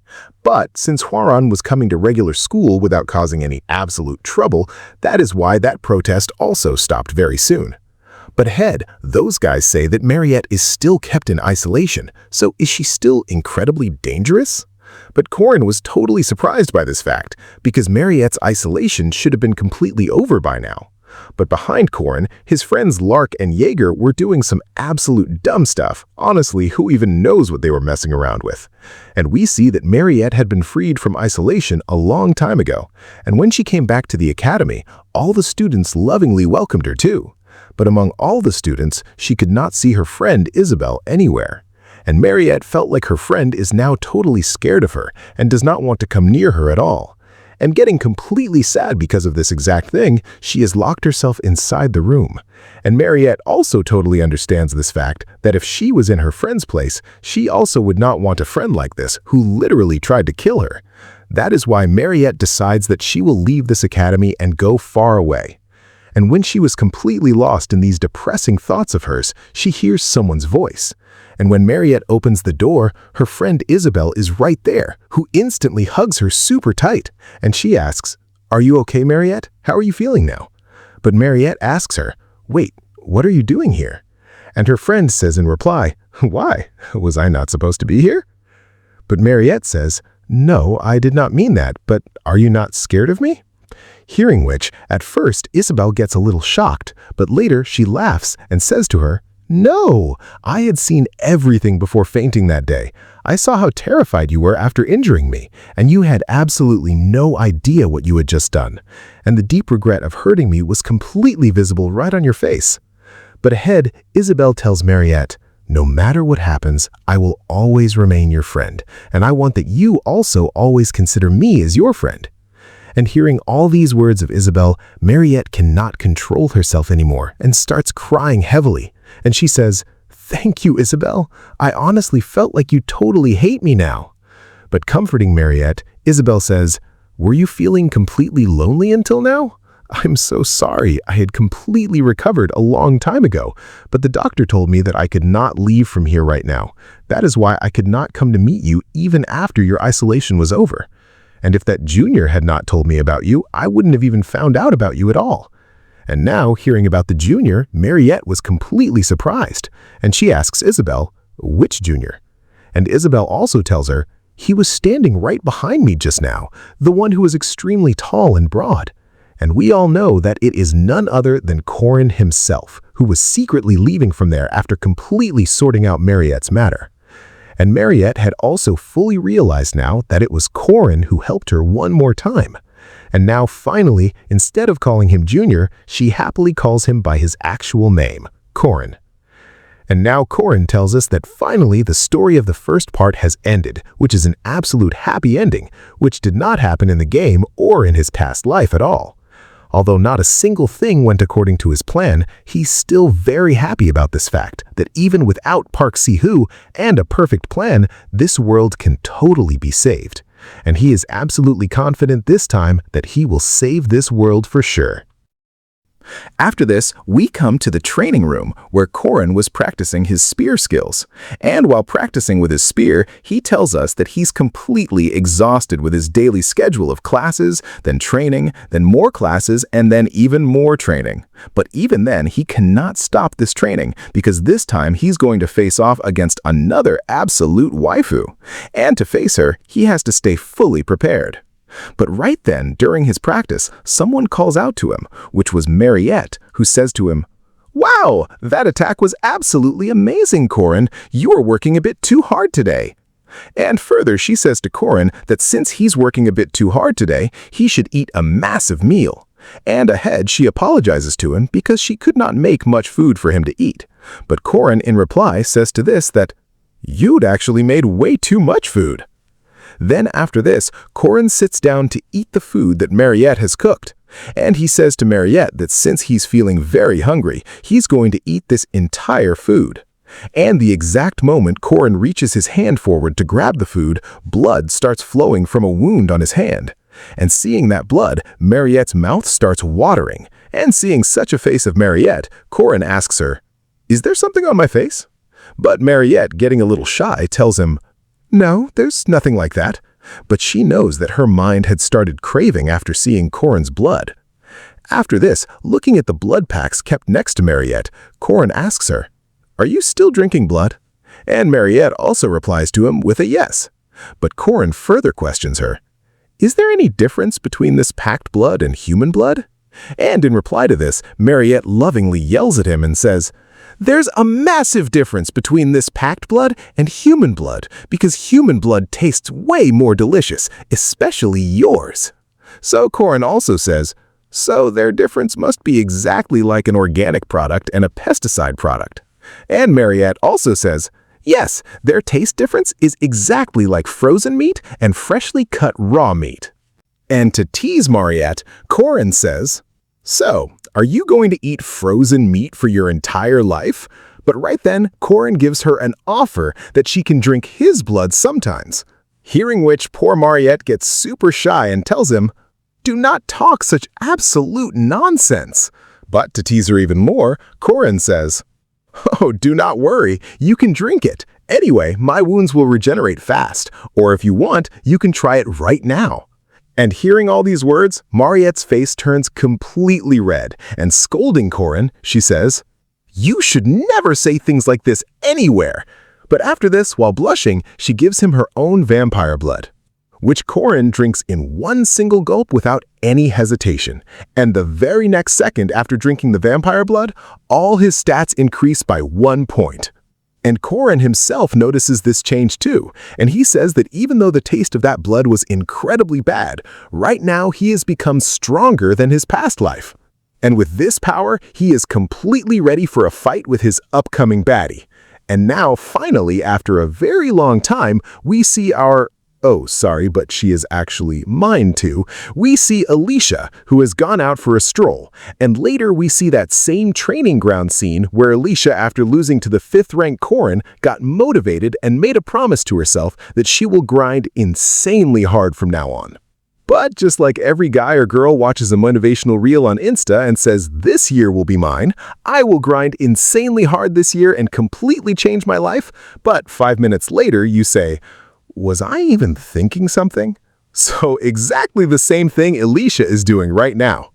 And while eating her favorite honey bomb candy, she just says this: "Training and all can happen later. First, let's just enjoy the absolute vibes of life." And now, Korin tells us a little more about Alicia, that she's a talented and a genius swordsman, but only when it comes to her ego. And the rest of the time, she's just a lazy girl who does not give a single damn about swordsmanship. And other than this, she is absolutely terrible at her studies too. And now we come back to Alicia, who for some reason is making a weird face and laughing while saying, "Hee, when I am here at the academy, neither do I have to practice swinging swords 10,000 times every day like an absolute idiot, nor do I have to duel with those stinky and horrifying brothers and sisters whose bodies only reek of pure sweat. And even better than this, my older sister is not here to watch over me. That is why I can just enjoy my life here." But right then, Korin calls out to her from behind. And seeing him here suddenly, Alicia gets totally scared and asks him, "What are you doing here?" But Korin asks her a counter question. "You are not showing up in the training room these days." But Alicia tells him while stuttering a bit, "I actually had a lot of work these days, and along with that, I also had to complete my assignments and missions." But cutting her words, Korin, getting super excited, says, "I know something where you can make some really good money, so for that reason, would you like to join my party?" Hearing this thing, poor Alicia, crying in her mind, says, "Why is this annoying dude always after my life?"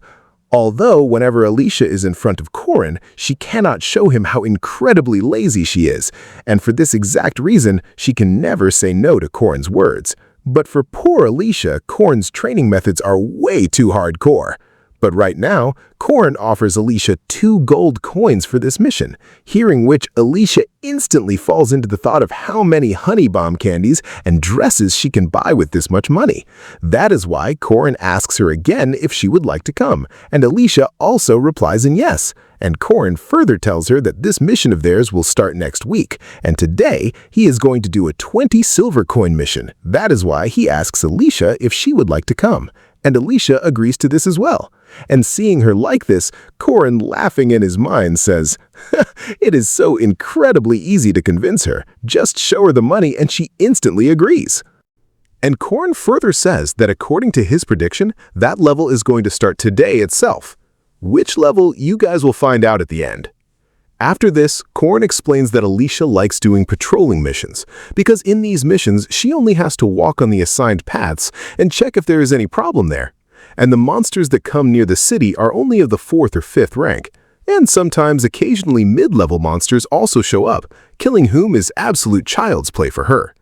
After this, we come straight to Alicia, who is saying, "Captain, you can extract the claws and leather of these monsters to sell them." And seeing Alicia kill so many monsters, her teammates start hyping her up to the moon by saying that, "You killed these owlbears so easily? You truly are the absolute strongest swordsman of the Arden family." And listening to their words, Alicia actually gets hyped up to the moon too. And we see a scene from her past where her family members were brutally taunting her, saying that, "You are absolutely nothing in comparison to your older sister. At your age, she was already at the supreme stage." And a second person says, "Yes, she is just a stepchild anyway. What can we even expect from her?" And friends, now tell me this. After hearing all these things, any normal person would think in their mind, wait, you idiots, my time is bad right now, but a day will come when I will absolutely wreck everyone. Just like any anime character or any person in real life, they would think exactly this. But my girl Alicia, she is completely different. She says, to hell with the family members. Who's going to sit and take their stress? I'm just going to live my life with absolute fun. After this, Korin calls out to Alicia and says that he saw an owlbear over there. But Alicia says that she has already killed it.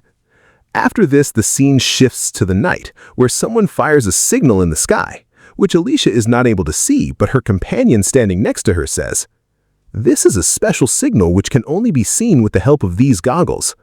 And he further says, maybe our companions have found the nest of a second-rank monster over there.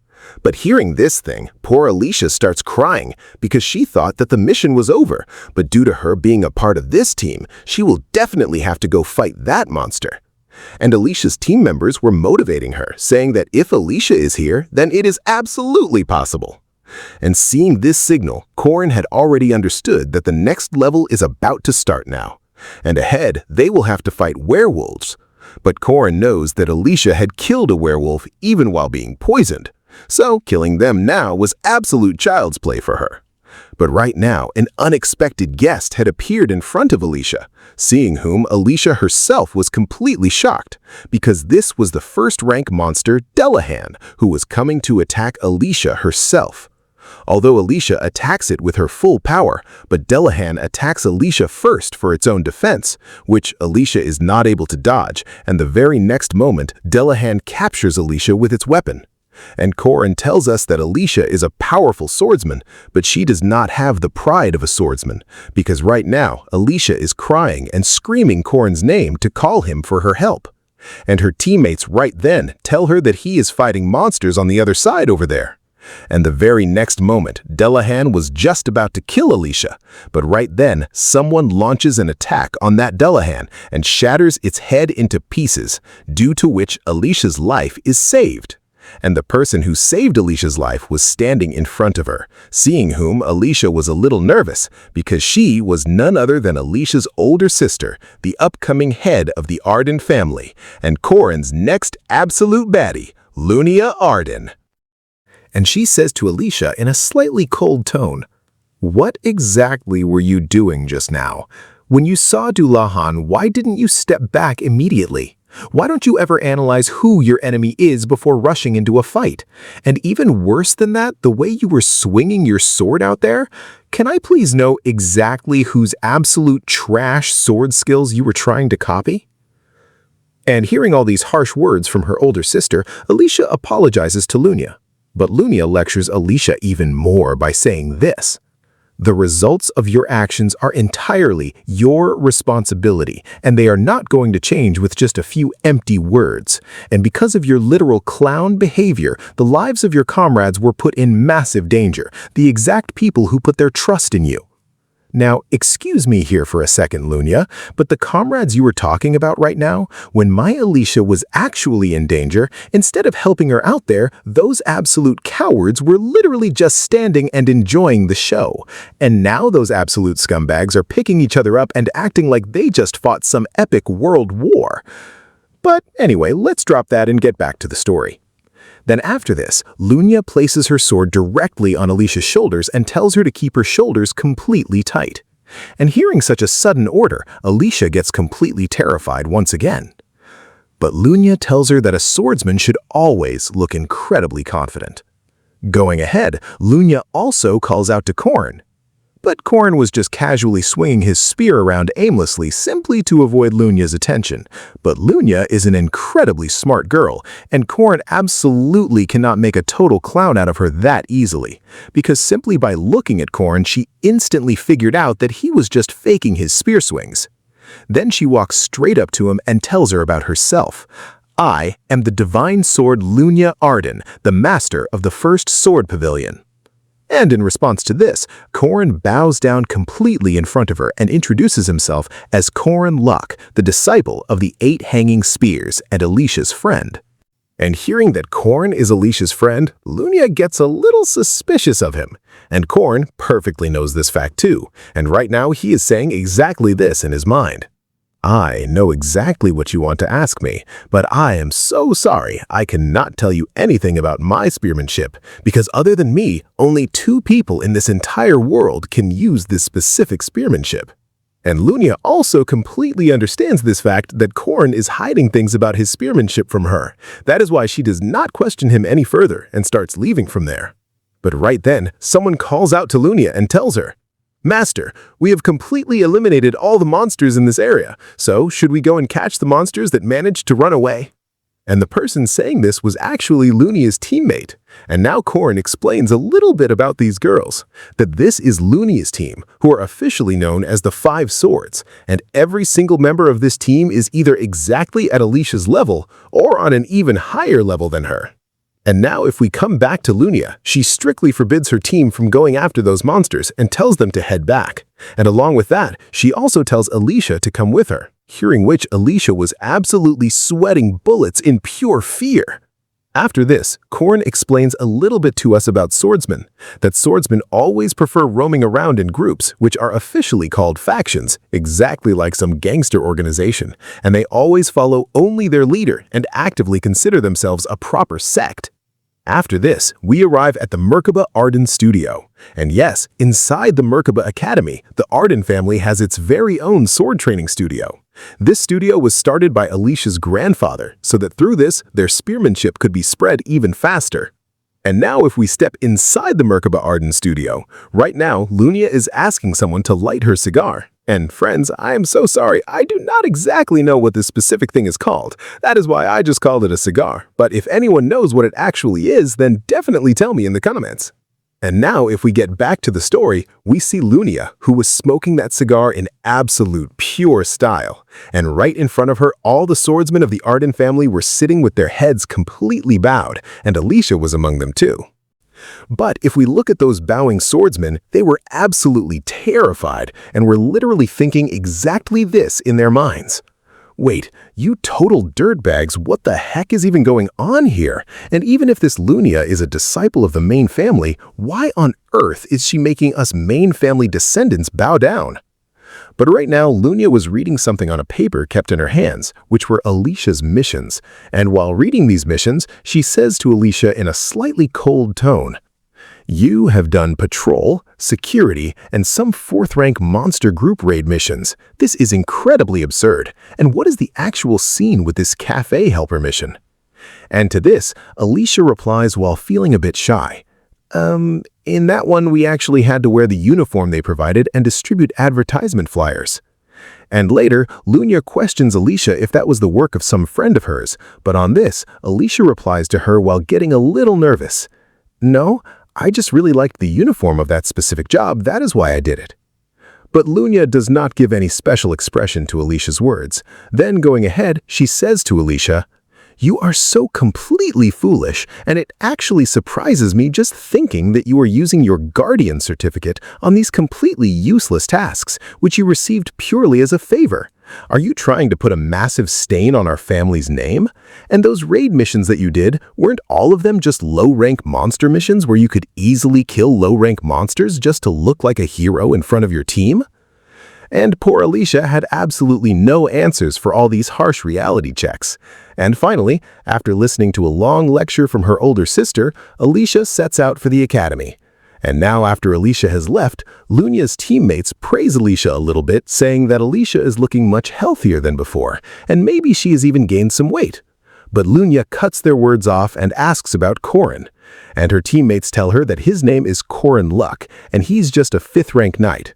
And hearing this fact, Lunia says, "It is completely impossible that he's a 5th rank. This academy's testing absolutely cannot be trusted." But now, who is going to tell these guys that the academy's test and everything is fine? The actual glitch is Korn himself. But now Lunia remembers that specific time when she came to save Alicia, and at that time, Korn's entire focus was completely on Alicia, but even then, absolutely not a single monster had the absolute guts to even dare touch him. And the way he was using his spear, that was neither just experience, nor was it any practice. That was a literal obsession, which can only be achieved by purely improving one's skills. And she further says, even if Korin's spearmanship looks completely normal to people, people like me who have reached the 8th style of Arden perfectly know exactly what he is going to become in the future. And Lunia was completely satisfied with this thought, and she says to her team, let's go. We have received a call from the academy, so maybe I will get to see him again this time. After this, we come to Mariette's food, where Korin tells us that whenever Mariette comes to meet him in the training room, she brings a massive amount of food cooked for him. And this time, Mariette has made a potato pie in which she has also added mutton. And hearing about the mutton, Korin gets incredibly happy, and Mariette tells him that this is fresh mutton which just arrived today, and Josephine specifically gave this to me. And eating this food, Korin was incredibly happy, but the tears in his eyes were not of happiness, but of sadness, because he was deeply upset by this exact fact that since poor Mariette is a vampire, she only has to eat frozen meat. But Mariette was super happy that Korin loved her food, and to impress him a little more, she says, if you loved this food so much, then would you like to eat braised oxtail next time? And hearing the name of braised oxtail, at first Korin grabs our Mariette's, my Mariette's hands, and making an absolute goofy hero-like face, he says, yes, why not? I would absolutely love that. And seeing her hands being held exactly like this, Mariette starts getting a little shy and tells Korin, okay, I will bring it. And ahead, she starts actively praising his hands by saying this, your hands look so massive and incredibly hardworking. Now with these exact hands, I will totally stroke my... Sorry, that just completely slipped out in the flow. And guys, she wasn't doing anything wild. She was literally just praising Korin's hands. And when Mariette was completely lost in her own vibe, right then, a voice from behind completely terrifies her, which was Isabel's voice. But Isabel was actually in the absolute biggest shock, wondering exactly what her best friend was doing here. But Mariette quickly runs straight to her and tells Isabel, you are completely misunderstanding. There is absolutely nothing like that. And completely changing the topic exactly like this, Mariette takes Isabel along, says a quick bye to Korin while leaving, and totally rushes out of there.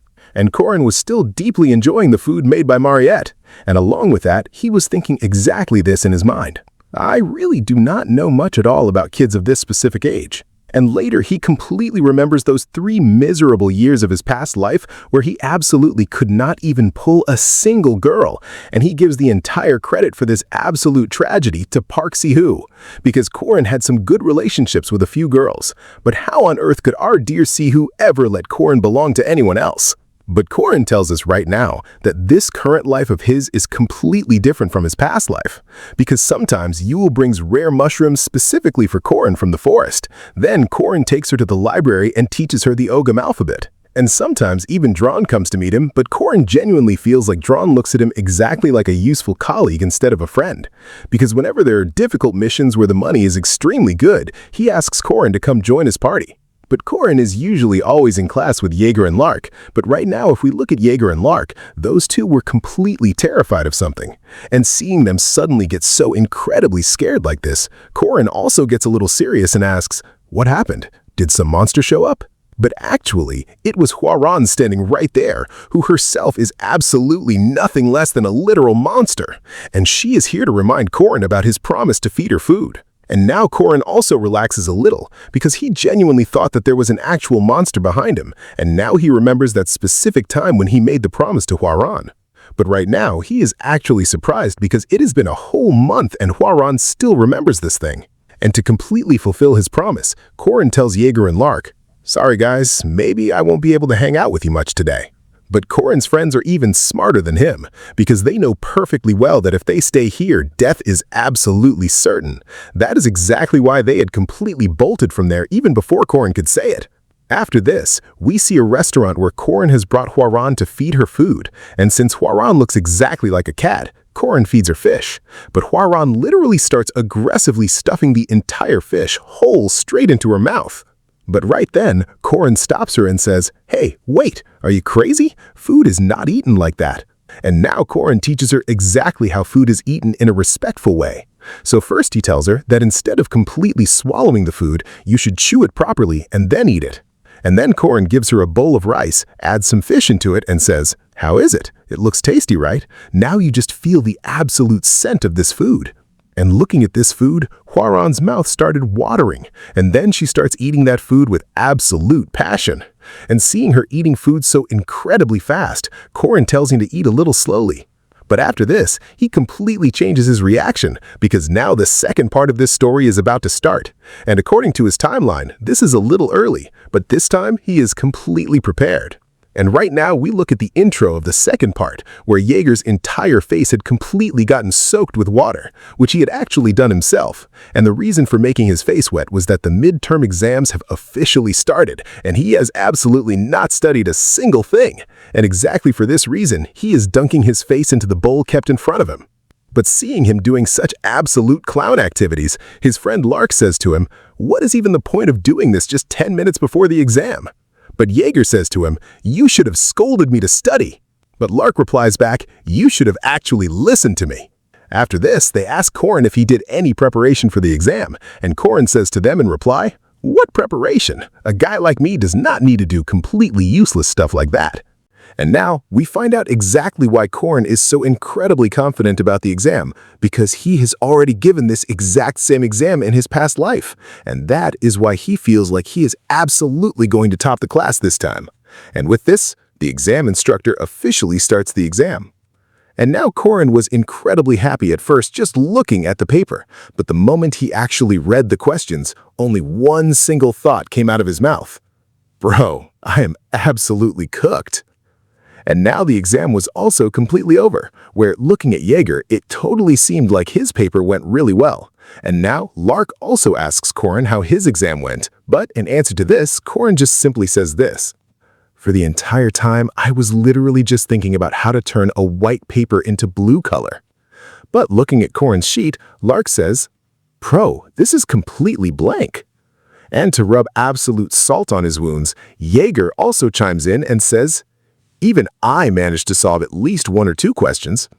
And now Korin reveals the reason why his exam went so terribly bad, because he had totally forgotten that he never actually studied at all in his past life, and he only used to completely research about combat skills the entire time. That is exactly why he has absolutely zero knowledge about this specific world's academics. But Korin motivates himself by saying this, that a single sheet of paper absolutely cannot decide your future, and he still has one last chance left to top the class. After this, our scene completely shifts to the Academy's festival conference hall, where a massive amount of students were gathered there along with Korin. Now Korin tells us exactly where he is and what he is about to do. Right now, Korin is in the faculty exam, and this is an absolute golden opportunity for all those people whose marks are incredibly low in the written test, because this exam is specifically conducted by the night faculty professors who are specially invited from completely outside the academy just to conduct this exam. And this exam has teams, and every single team has 15 students in it who have to show those professors exactly what they can do, and according to their performance, the professors hand out marks to them. But now, Korin reveals his absolute master plan. Right now, Korin is a 5th-rank student, and 5th-rank students are always given an incredibly weak instructor, and if Korin completely claps that instructor in a fight, he will get massive extra marks, because of which he will easily be able to top the class. And just thinking about this exact fact, Korin is laughing out loud. But as I always say, Korin, your luck is an absolute degenerate, because along with Jaeger, all the rest of the students completely lost their minds in pure terror just looking at that instructor. And that instructor also calls out to Korin and asks, "So, how are you doing?" And the exact second Korin looks at that instructor, it was none other than my Lunia, seeing whom Korin's soul literally left his body, and absolutely terrified in his mind, only one single thought was completely running through his head. What the actual hell is she doing here? And now the announcer of this game tells us that for this year's first-year group test, the elite family of swordsmanship has been invited, which is the Arden family. And after this, we again look at the 5 swords, which is our Lunia's, My Lunia's first pavilion team. And one girl from that team asks, "Will we have to hold back in front of these kids?" And her companion says in reply to her that probably yes, because they are still just students right now. But one of their companions warns them that they should pay special attention to the boy who controls the sword because he is strong, and they know very well who in the entire academy controls the sword. After this, the practice test starts, and right as the test begins, all the students rush to attack the 5 swords. But behind them, we see Drawn standing, who was first analyzing the situation, because he knew that all his opponents are on the 2nd rank, and in his own team, only he and Alicia are on the 2nd rank, and he has a good idea that their chances of winning are extremely low, because right next to this, we see that the 5 swords folded all the students in just one single attack, and now Drawn had understood that his tricks are not going to work here, because they first blocked their vision so that no one could see them, and even though Drawn knows that they are all of the same rank, they are way more experienced than him, because they are responding through their experience, not their rank. And now to fight them, Drawn first thinks of clearing his vision, and for this, by swinging his sword, he starts clearing the dust from all 4 sides. And right when he was clearing the dust, suddenly from behind him, a member of the 5 swords, who was Milia, attacks him straight from behind. But Drawn easily blocks her attack with the help of his giant sword. And seeing such a sudden attack happen on Drawn, Alicia's focus gets distracted. Taking advantage of this, her opponent Jenny launches an attack on Alicia, which Alicia is barely able to block. But after this, Jenny kicks straight on one of Alicia's legs and drops her down to the ground. And with a little bit of style, she says to Alicia, "Young lady, your posture is a bit too unstable." And as soon as Alicia drops on the ground, right then, Jenny executes a lethal move on Alicia with her sword, but Alicia dodges that attack right on time. And watching this entire fight, the audience starts praising the 5 swords, because the 5 swords were clapping all the students one by one, and now only Drawn and Alicia were left remaining. And now Drawn had also cleared out all the dust that was blocking his view, and the moment he got a chance, he attacked Milia with all 5 of his swords. And seeing such an attack, Milia got terrified and started saying, "This is cheating! You are using 5 swords against 2 swords!" But Drawn, how was he going to listen to anyone's words now? He defeats Milia and clears this test. After this, we come back again to Alicia, who is fighting with Jenny, and during the fight, Jenny says to her, "Young lady, you need more practice. Will you stand for the family head position with skills like these? If it stays like this, then it would be better if you drop your graduation, go back home, and focus on your practice." But in reply to this, Alicia says in pure anger, "Nothing like that will happen."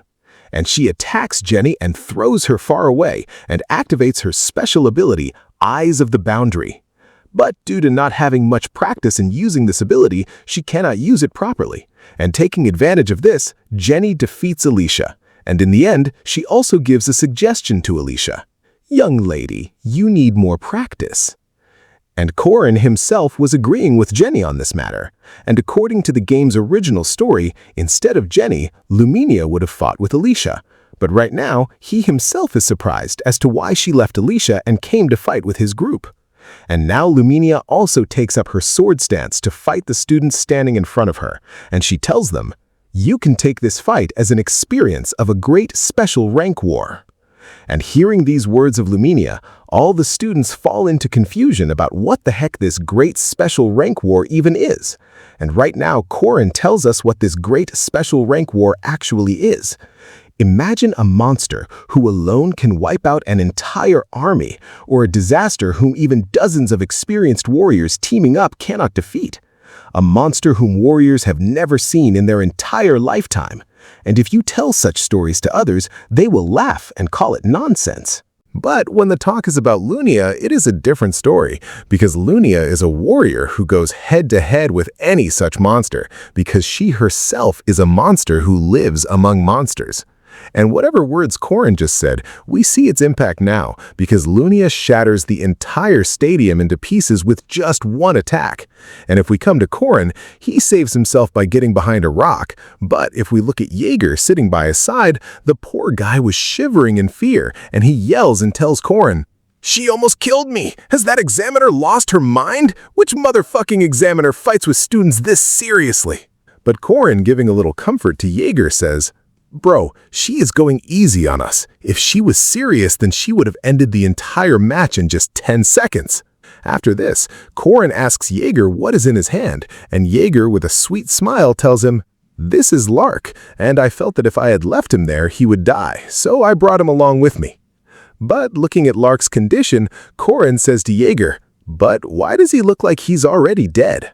But after this, Lunia attacks Jaeger too and folds him down, but our guy Jaeger, right before passing out, says to Korin, "Korin, don't pass out because I don't think I'll be able to pick you up and carry you." And saying these words, our Jaeger also gets sent straight to the lobby. And now we hear Lunia's voice, who is saying, "All you students are such trash bags that you don't even have the worth to take guidance from me." And going ahead, Lunia tells Korin to stop hiding and come outside.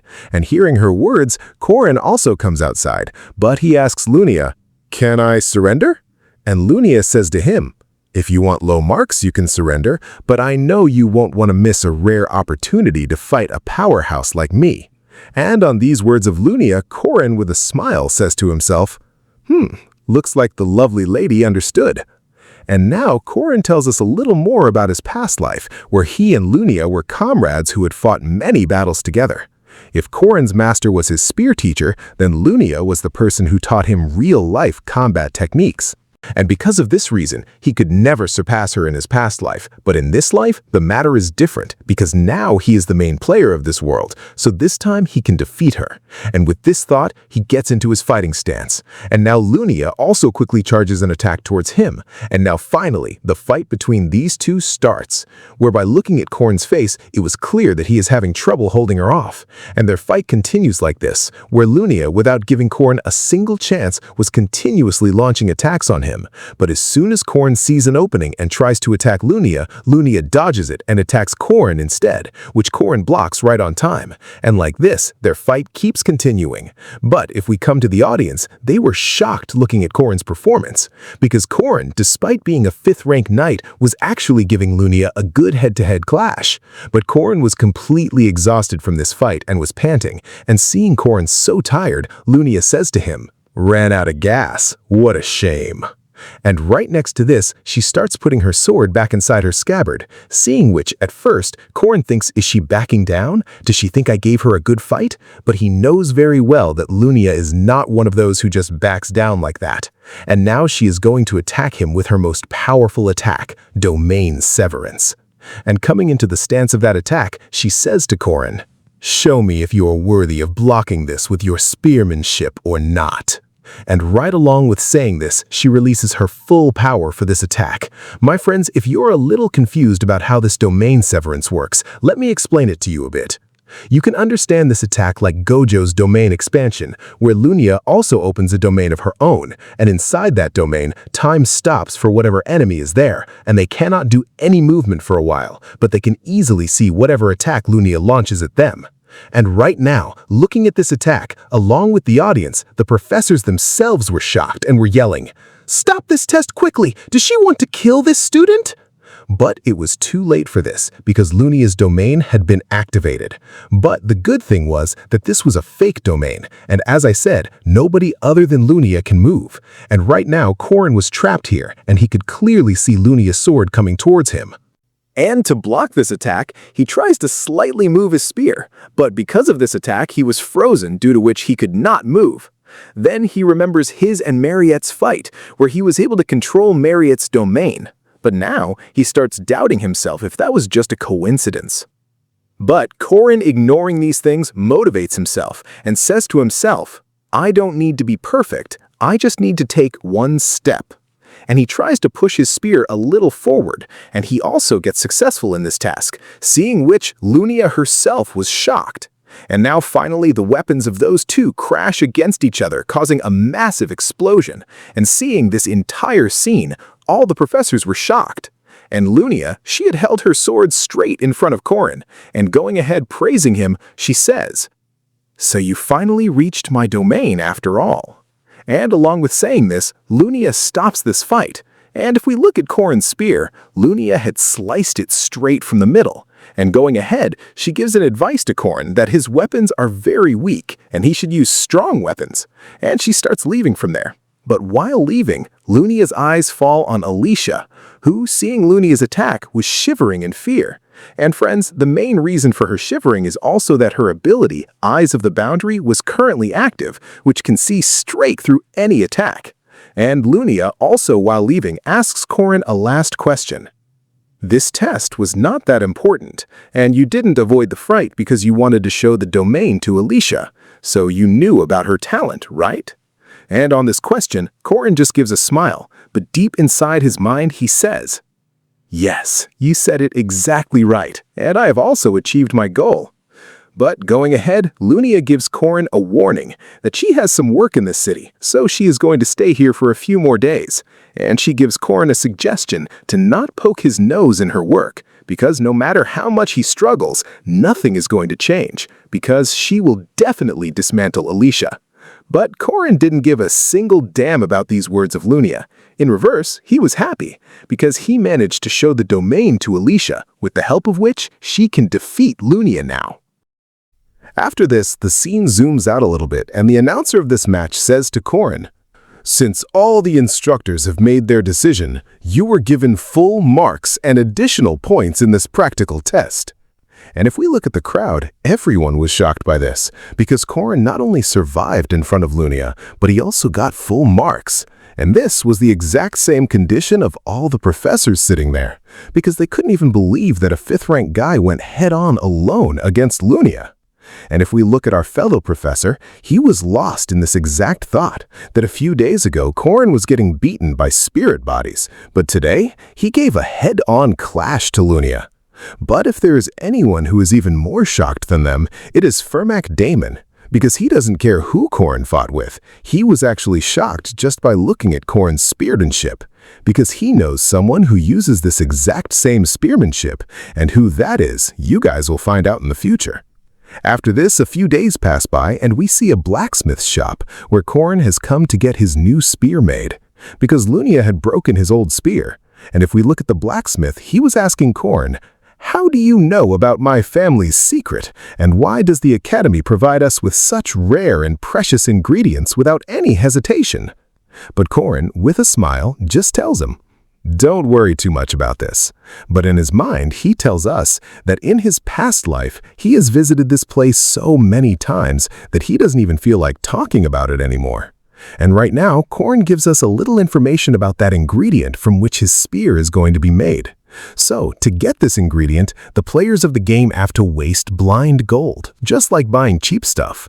But not every player has the worth to spend this much money. That is why players combine the rewards they get from completing quests and make such ingredients. But Korin's case is different, because along with the Duke's Soul Dust, he has a 2nd-rank runestone and a 1st-rank silverstone. And even bigger than this, our Korin has the hand of the waifu chairman on him, so he doesn't need to take tension about anything. And right now, Korin was smiling looking at his newly made weapon, because this is one of those rare weapons that can easily handle attacks like a domain, which is a legendary rank weapon, the Shadow Kingdom's Silver Knight Spear, which is also called the Silver Spear. After this, we see a scene from Alicia's past where she was terrified of something, and she was muttering to herself in her mind, "This blood won't stop, but this attack wasn't even that terrifying." Then, after this, we see that time of Alicia when she had entered a real battle for the first time, and looking at the monster corpses fallen in front of her, she says, "I still remember that day when I had killed 5th-rank monsters, and how their blood was flowing like water, and how their intestines had come out. But the smell of human blood is very different, and even though that was my first fight with someone, I handled that fight easily. But the smell of anyone's human blood still reminds me of that person's final moments." And now, the story comes to the present, where Alicia is traveling in a train, and she has set out to do her mission for today, which is to catch werewolves, in which she was going to get 70 silver coins. Other than this, she had also received an urgent mission, which was to catch the murderous vampire of Fog City. And friends, if you remember, this is the exact mission after which Mariette's vampire arc starts. But thanks to Warren, that has already happened. And Alicia rejects this mission right from the start because she is scared of doing missions where it comes down to her life. But right now, Alicia is only doing the missions of finding werewolves because she wants to find her savior, Corin, who had saved her. And yes, guys, Alicia still doesn't know that Corin is her savior, because at that time, Alicia had poison in her body, due to which she couldn't see anything clearly. And Alicia was lost in her thoughts like this when she hears some voices from behind her, which was of a person who was saying to someone, "Hey, 5th rank kid, do the job of carrying our luggage properly. And what bad days have come upon me that I have to take a useless kid like this in my team?" And this man to whom he was saying all this was none other than our Corin, who was coming right towards Alicia. But if we look at the people sitting behind Corin right now, it's clear from their faces that they did not like Corin coming here, and Corin himself knows this too. But because this is an academic task, they cannot do anything. But they were annoyed with Corin for the exact reason that he's only on the 5th rank. But Corin doesn't care what they think about him, because right now, he has the Sword Emperor's granddaughter Alicia with him, because of which they don't have the guts to say anything to him in front of her. But seeing them glaring at him like this, Corin kept saying this in his mind. "Stop glaring like I asked for your mom's hand in marriage, you clowns." But now, Corin, ignoring all those things, places his hand on Alicia's shoulders and says, "Hey, Alicia, how are your eyes now?" And on this matter, Alicia says in reply, "What? My eyes? They're fine." But Corin further says to her, "You know what I'm talking about." And on this matter, Alicia says in a slightly suspicious tone, "So you know about my ability? Did my sister tell you this?" And Corin also says in reply to this, "Yes, you can assume that." But he and we know what the reality is. After this, he further tells Alicia, "Lunia is serious this time. You have to hurry. She really wants to destroy you this time so that you can never swing a sword again." But on this matter of Alicia, Corin gives Corin a simple reply. "When it happens, can I stop swinging the sword?" And on this matter of Alicia, Corin gives no reply, but deep down he knows that nothing like this is going to happen. And now finally, Corin and Alicia reach their mission location, where Corin's party members had easily killed all the hounds and captured their boss, Werewolf. But suddenly a lot of hounds and werewolves attack them, of which they had no idea. And a member of that party asks his companion about Corin, but he tells him that he doesn't know anything about him, and this is not the time to think about him. And if we look at Alicia, she was easily handling these monsters, but right then, evil spirits also show up there to increase her trouble. And seeing these evil spirits, Alicia was confused that this is not a place where so many evil spirits would be together. And usually, evil spirits don't come to places where there are fewer people. And from this, she understands that this is the work of a human. And right then, we see something behind Alicia which was coming towards her, and after that, he attacks Alicia. At first, Alicia thought that it was an evil spirit, but from his weight, she understood that he is a knight, and she asks him too, "Why are you attacking me? Back off or I will cut you down." And taking advantage of Alicia's distraction, another knight attacks her from behind, which Alicia fails to block. And as soon as that first knight is about to kill Alicia, at that exact time, Alicia activates her ability and cuts that knight into 2 pieces. And the smell of that knight's fallen blood starts scaring her, and Alicia feels like she has killed a human. And when Alicia was lost in these thoughts, taking advantage of this, that second knight is also about to attack Alicia from behind. But right then, Corin comes there and shoves his spear into that knight's head. And he says to Alicia, "Don't just stand there like that. This is not a human." Hearing this, Alicia gets surprised and says, "What? This is not a human?" And Corin says, "Yes, these are just dead bodies which are being controlled by black magic." And now Corin also reveals that this is the main event of the second part's opening, the subjugation of the murderous vampire of Fog City. And Corin further tells that when Mariette fails to catch this crazy serial killer in the first part, this clown goes after the player's party. And if you choose the werewolf capture mission later, you meet this murderous vampire John Doe, whom you can defeat by fighting him. And right now we see that a soldier was running towards Alicia and asking if she's okay. But Alicia was shocked looking at something in front of her, which was another undead wearing a cape flying in the air. And right now Alicia is also going to attack him, but Corin stops her right then and says, "Everything is fine, just prepare to run away from here." And right along with saying this, he throws his spear at that cape-wearing undead, which goes straight through his chest and pins him to a tree. And seeing that cape-wearing undead get defeated so easily, a soldier from Corin's team starts saying, Was it this easy to defeat him?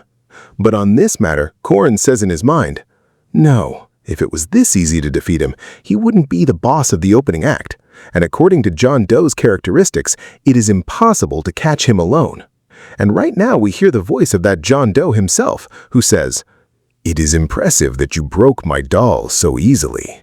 But sorry, I am going to end all these things today, so hope to meet you again." And now, Korin explains that John's specialty is not his strength, but his stealth, meaning attacking quietly from hiding. And now the undead which Korin had pinned to the tree starts releasing a fog. And Korin further tells that this fog is called Crimson Haze, and it activates when the doll's HP becomes 0. And this is the reason why catching John Doe is so difficult, because he has countless such dolls. And he blends into this fog so well that catching him becomes almost impossible. After this, Korin orders his team, "Run away from here quickly, because this fog is deadly." But right then, Alicia reminds Korin about his spear, which was still pinned to the tree. But Korin uses his rune of return magic and calls his spear back. But right then, while running, Alicia and Korin hear someone's voice, which was of their team member who was left behind. And to save that team member, Korin and Alicia turn back. And reaching there, Alicia reaches her hand forward to pick him up. But right then, from behind Alicia, that fog grabs her and pulls her inside. But Korin first picks up his team member and tells him to run from this forest. And before leaving, Korin borrows his robe. And to save Alicia, he himself goes inside that fog. And while going, he was just saying this, "I didn't think I would have to go inside this fog again. In my past life, I was trapped inside this fog, and within a minute it came down to my life. But right now I have the regeneration ability, so this time I can last longer."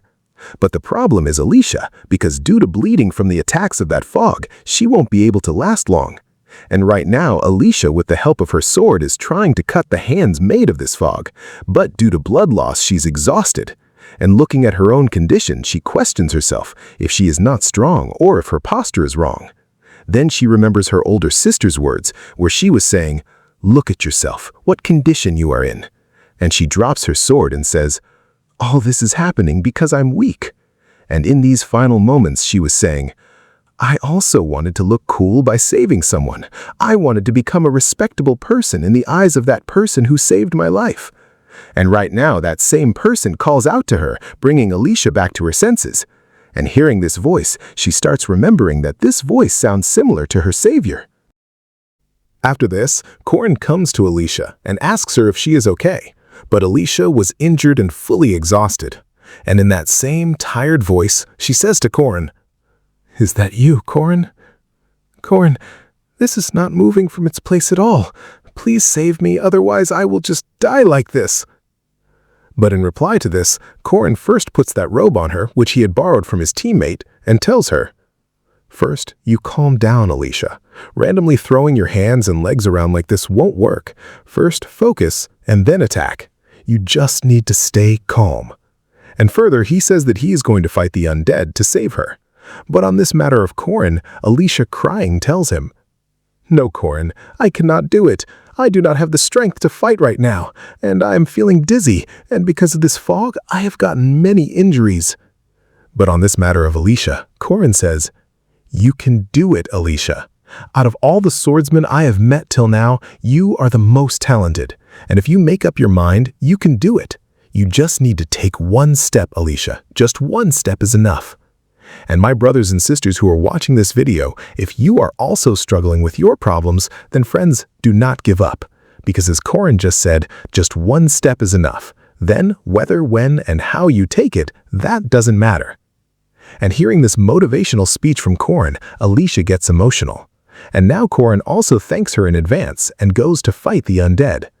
And right now, if we look at Alicia, she was saying in her own mind, "Korin, I myself cannot last long here, and you, whose aura rank is even lower than mine, how will you last here?" But sorry, Alicia, he will last longer than you, because this time he has the regeneration ability. And now Alicia, coming out of her thoughts, finally decides to fight back. First of all, she takes her sword stance and remembers that sword technique of her grandpa, which can cut anything. And remembering this, Alicia activates her ability, Eyes of the Boundary, which forcefully shows her the domain of others. And in these domains, a falling tear, flowing blood, or overwhelming emotions become Alicia's fuel and give her strength. And just like Corin had told Alicia that only one step is enough, remembering that exact thing, Alicia takes her first step. And with Arden's first sword style, with just one slash of her new attack, Domain Severance, she cuts all the undead, along with their controller John Doe, in half. And this clown John was still shocked by how Alicia found him. But this attack from Alicia not only clears the undead, but also slices and clears half the forest. And now the fog also starts clearing up, and we see Alicia, in front of whom John was lying dead. And right now, to find Alicia and Corin, their teammates also come back. But reaching here, they get shocked looking at John Doe's dead body. But going ahead, one of those teammates starts praising Alicia and says, "You cleared out half the forest? Can a human really even do something like this?" And his other companion says in reply to him, "I know about this attack. This was the Sword Emperor's Domain Severance." But just as the rest of the teammates were happy, the exact opposite, Corin, had gone into a trauma. Because he thought that Alicia would handle this fight by doing some normal sword attack, but he never thought that she would learn the Sword Emperor's most powerful attack in just one go. And Alicia comes to Corin and starts saying with pure happiness, "Corin, I did it! I really did it!" But in answer to this, Corin was keeping on saying to Alicia in his mind, "Girl, you keep quiet. You shouldn't have known how to do that attack right now." But right now, Corin's mouth gets left wide open hearing the words of the teammates standing behind him, because those two were discussing that, since no one other than the Sword Emperor can use Domain Severance, this means Alicia will be the next head of the Arden family. And getting happy at this, all those guys start cheering Alicia's name, and Alicia, in reverse, starts cheering Corin's name. And from this suddenly changed situation, Corin was in a trauma now. And just like I tell him every time, finally Corin also accepts this fact that why his luck always shows him the middle finger and leaves. After this, we come to the Merkaba Academy newspaper, where the news of John Doe's death was printed, and along with it, news about Alicia was also printed there, asking who this unknown girl is who defeated John Doe. And exactly as news reporters always do, exaggerating any news, the same thing was happening with Alicia too, because news started printing there asking if there will be a competition for the Arden family head position now, and more nonsense like this was printed, reading which Lunia's companion tears up that newspaper, and she tells her rest of her companions to quickly get rid of this trash news. But Lunia was very calm about this, and while drinking tea, she gets lost in her own past thoughts, where she tells that her Arden family comes among the most famous families of swordsmanship, where her grandpa, whose name is Garand Arden, leads all the sword factions of this family. And looking at his amazing leadership, the family members were expecting a capable head just like him for this generation too. Garand Arden's specialty was his attack, Domain Severance, which existed on the path of the heart. And for many martial artists, that path was still unknown, and Garand Arden also waited a long time for a person who could take his legacy forward. And to become that person, Lunia practiced day and night, even if blood flowed from her hands during the practice, and the swelling and wounds on her hands are proof of how she has lived her life. And Lunia, who was considered the genius of her generation, even she could not make Garand Arden happy.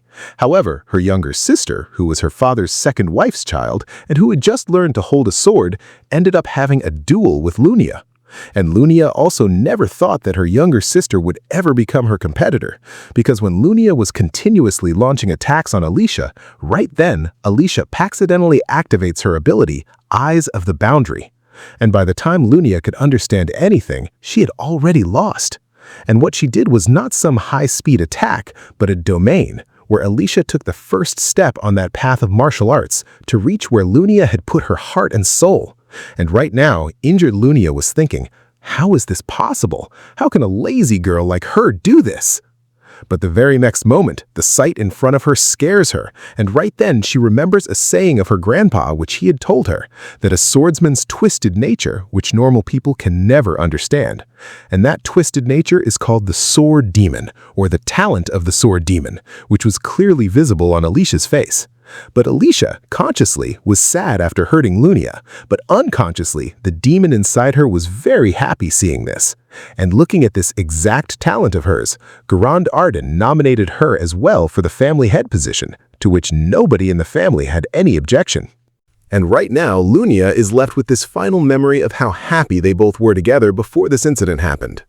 And right now, we come back to the present, where Lunia was still drinking tea, but right then her companion calls out to her and asks if she's okay.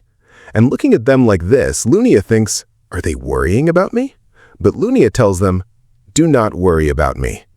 And along with that, she says in her mind that anyway, she wanted Alicia to use the domain too, because if she can see that sword attack again, then maybe she can also reach that level. And saying this, she orders her team to prepare for the sword challenge. After this, we come to the Merkaba hospital, where Korin asks Alicia, how long will it take for you to get better? And Alicia tells him that the hospital staff told her that if she applies potions, she will recover in 1 or 2 days. Further, she asks Korin, would you like to eat a honey bomb candy? In answer to which Korin tells Alicia, what? Candy? You really are a carefree girl. After this, Korin questions Alicia about domain severance, asking how she learned this attack in just one go, even though she has eyes of the boundary with the help of which she can see others' domains. Doing it on the very first try, he couldn't understand it. And in answer to this, Alicia shyly says to him, you trusted me. That is why I was able to do it. And like you said, if I want to, I can. And in answer to this, Korin, getting a little annoyed, says, you really are a genius who always avoids working hard. But right then, someone knocks loudly on their door, which was Mariette, and right as she comes in, she asks Korin if he is okay. And seeing her here suddenly, Korin was a little surprised, but Alicia greets Mariette and tells her name, and in reply, Mariette also introduces herself. And seeing Mariette here, Korin asks her, did you come to meet Alicia?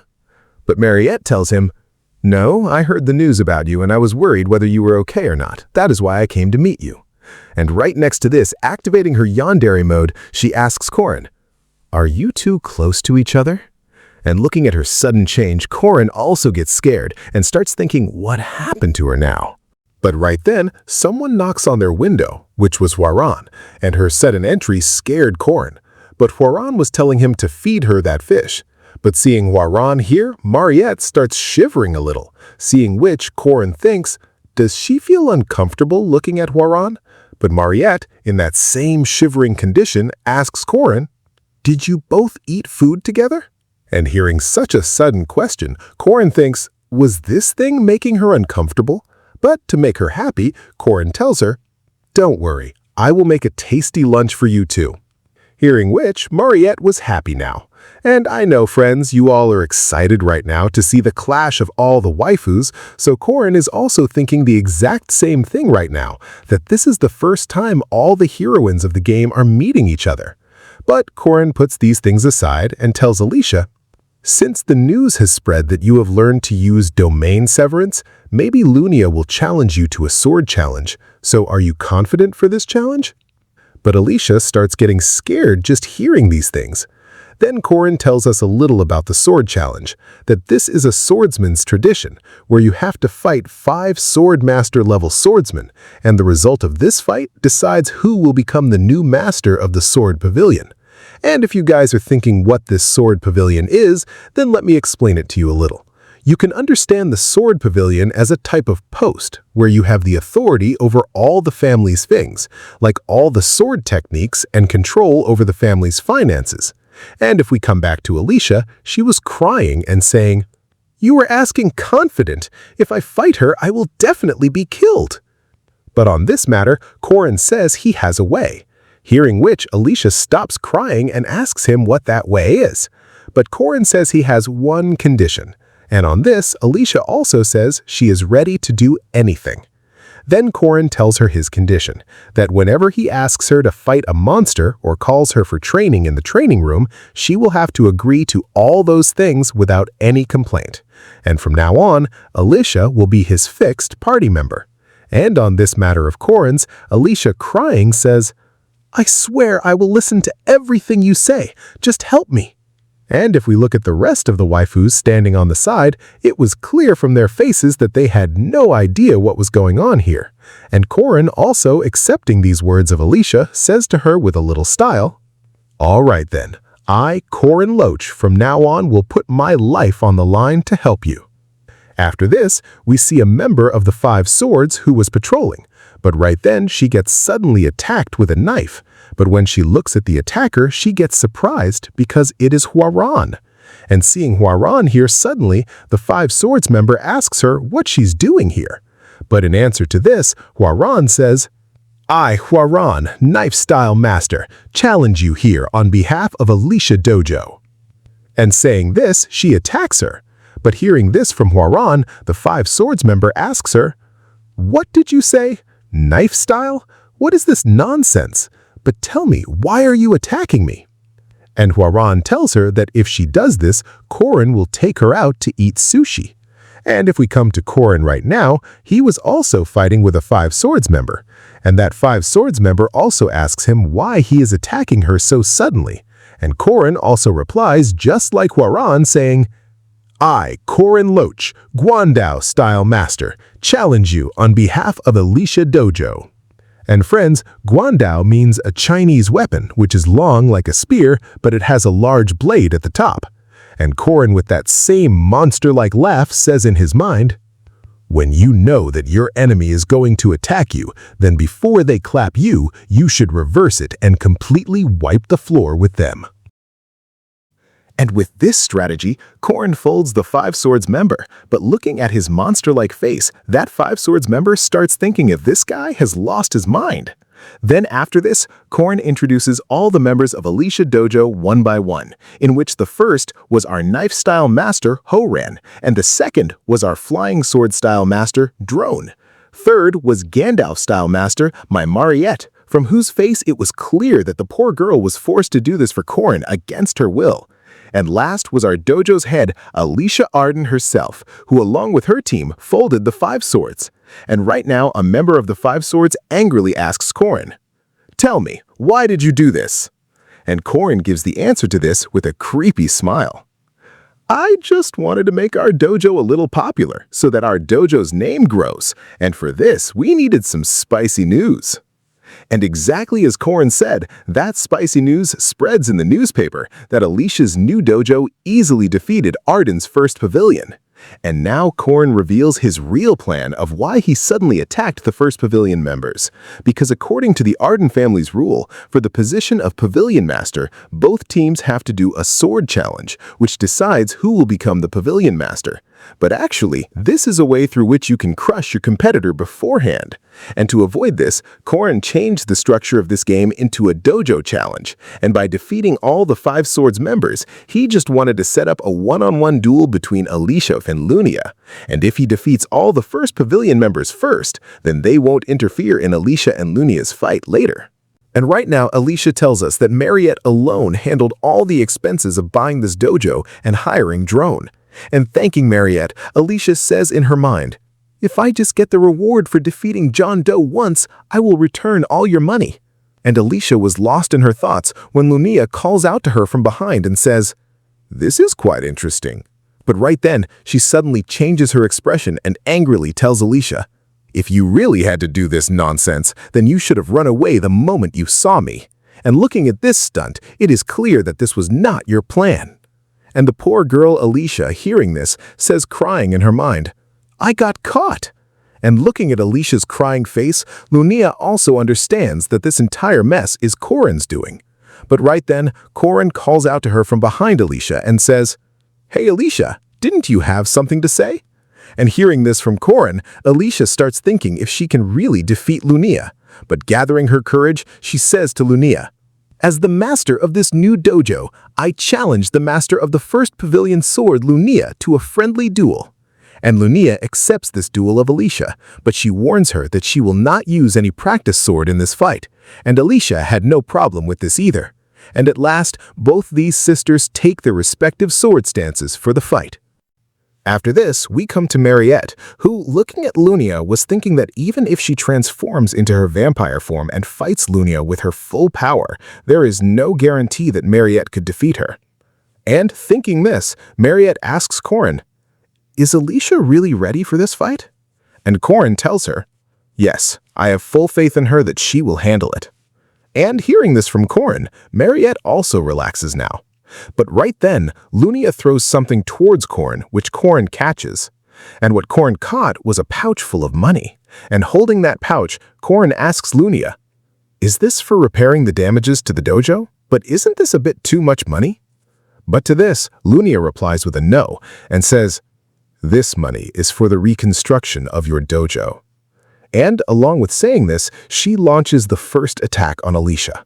And the impact of that attack was so terrifying that the roof of that dojo just vanishes. Looking at which Corin and Mariette both were now in a trauma.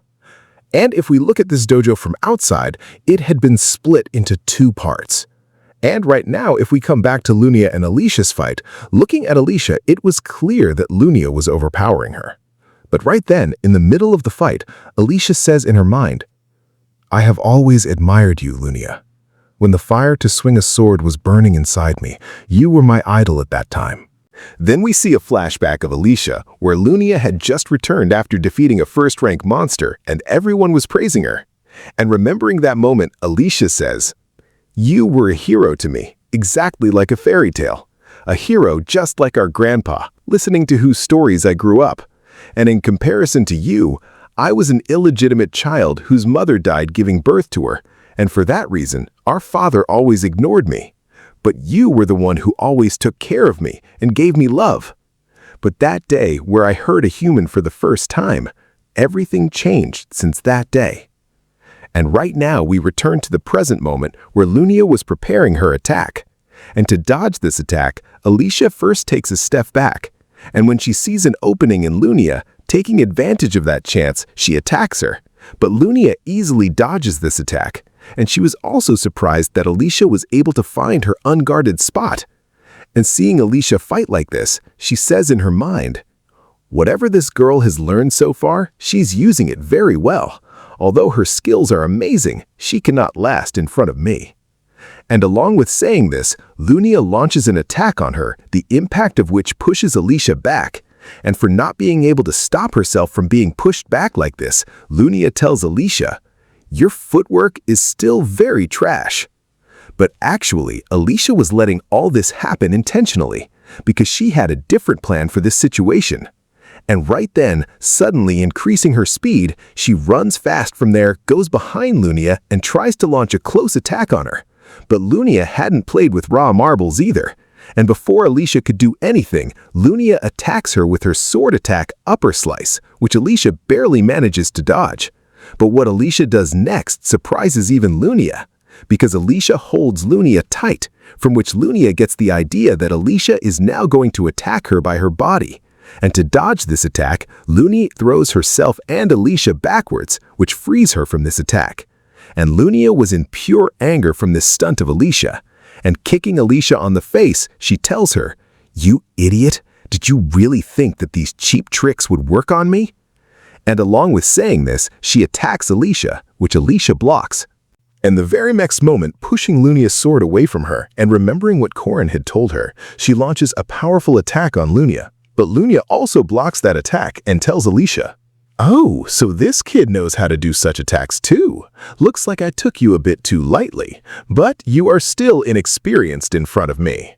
And along with saying this, she ticks hard on Alicia's stomach, which actually hurts Alicia. But how was Lunia going to stop now? She jumps straight on Alicia and attacks, which Alicia barely manages to block. And like this, a fight between Lunia and Alicia goes on, launching attacks on each other and dodging them. And seeing Alicia fight like this, Lunia says in her mind, "So, she is matching me now, and at the same time she can also see my domain."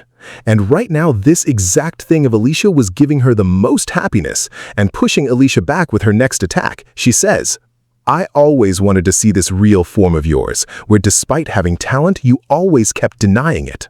But Alicia was fully exhausted from this fight, but even then she takes her stance for her next attack. Seeing her not giving up, Lunia says, "Looks like you understood that your victory is not 10 steps, but only 1 step away.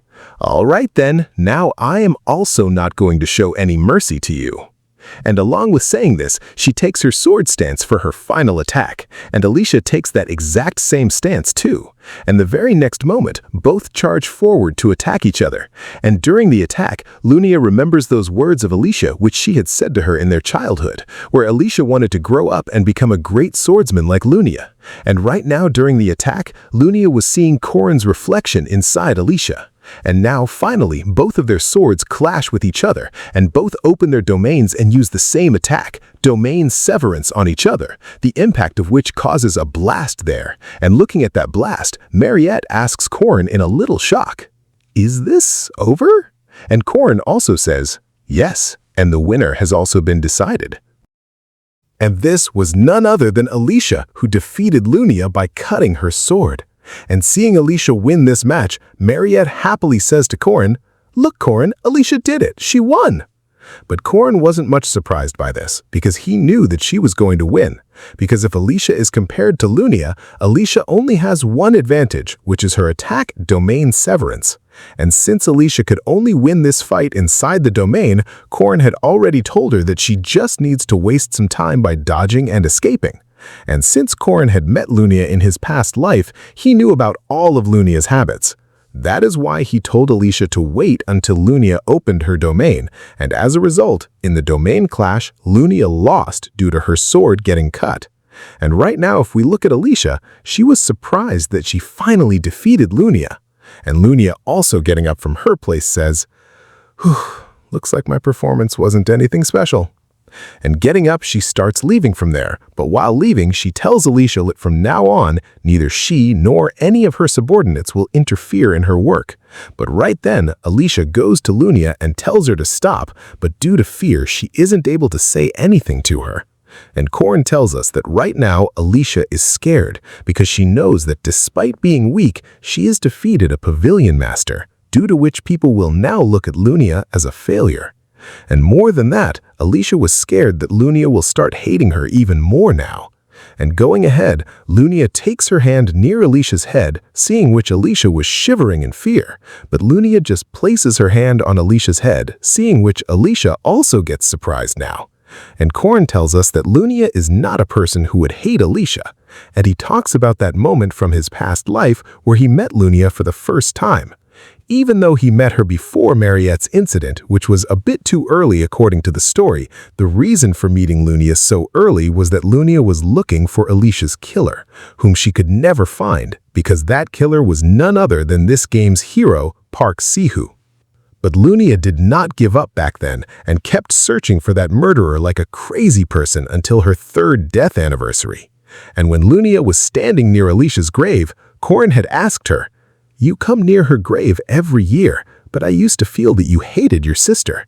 And in answer to this, Lunia says to Corrin, "Yes, I always hated her because she was very lazy, never paid any attention to anything, and was a very clingy type of person.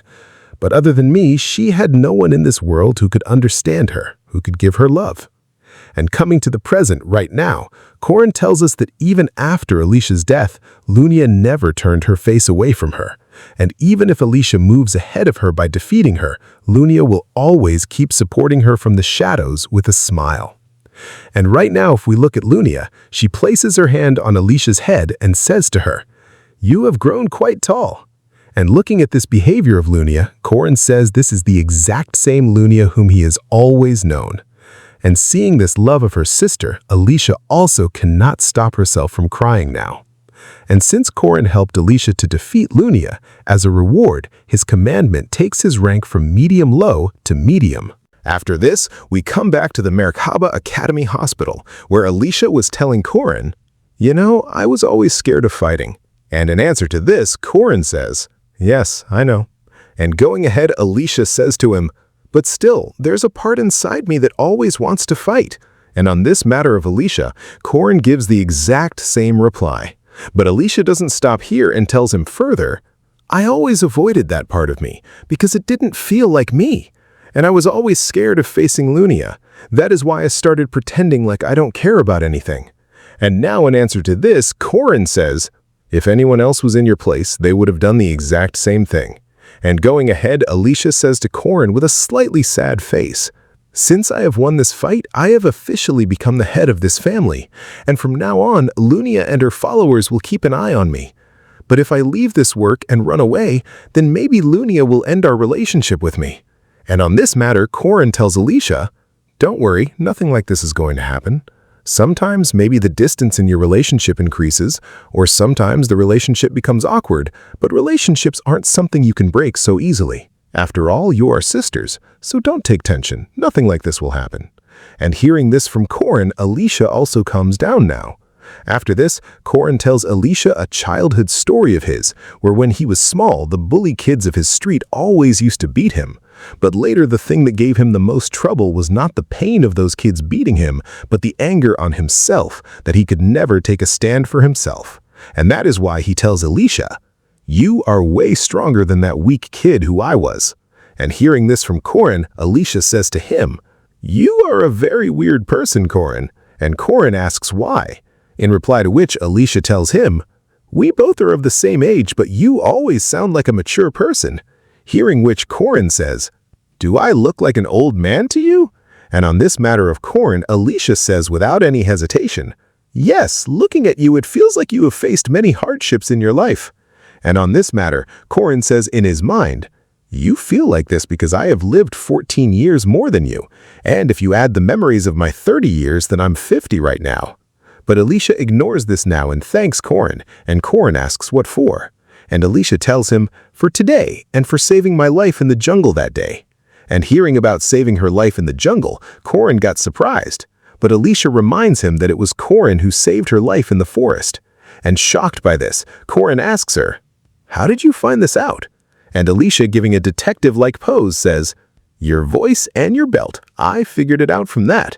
And in answer to this, Corin says, "Liar, you aren't that smart." But now, Corin also accepts this fact, and seeing Corin accept this, Alicia says to him, "I owe you a lot. If you ever need anything, just tell me." And hearing this from Alicia, Corin reaches his hand towards her and says, "Then let's become friends." And from this sudden proposal of Corin, Alicia was a little surprised, and seeing such a face of hers, Corin asks her, "Why? Don't you want to be my friend?" But on this matter of Alicia, blushing, says to him, No, it's not like that. It's just, I never had a boyfriend. I mean, a boy who is a friend." But on this matter of Alicia, Corin says now, "Then from today, we are friends." And going ahead, Alicia also smiling says that she's happy to have a friend like him. And Corin, he punished the evil and guided the kind-hearted people towards a bright future, and he has no regret for the changes he made in this story. After this, we see Isabel, who is secretly spying on someone, and from these weird stunts of hers, the poor people around her were getting uncomfortable. And the person she was spying on was none other than her friend Mariette, whom a boy was proposing to while looking at a blood pack. And that boy says to Mariette, "Please, accept my feelings. No, wait, accept this blood." And looking at that blood pack, Mariette gets confused. And seeing her in such confusion, that boy tells her, "Should I offer my neck instead?" But on these words of his, Mariette tells him, No, there's no need for this. I get blood packs from Madame Josephine every day." And seeing this whole drama, our legend Isabel angrily says, "You bastard! Instead of being impressed by your words, she's getting even more uncomfortable." But Isabel didn't have much to do with all these things, because her main concern was Corin, who comes behind Mariette and asks her, "Hey Mariette, is your class over?" And just hearing these few words from Corin, Mariette turns completely red. And Isabel tells us that this is her biggest worry. Corin Locke, who is a first-year student whose rank is just 5th, but this doesn't matter much because he stood against Lunia Arden, which means he's definitely talented. And saying this, she starts secretly following Mariette and Corin, and seeing these stunts of hers, the people around her get scared. And right now, Corin asks Mariette, "Would you like to drink my blood?" And Mariette, blushing at this, says, "Should I drink it?" And with this, they go into a room, and Isabel puts her ear on the door of that room, trying to listen to the things going on inside. And seeing both of them locked alone in a room like this, Isabel starts thinking, wait, are they doing some dirty stuff inside? But Corin was reminding Mariette of a proposal, hearing which Isabel says, "What proposal is this bastard talking about?"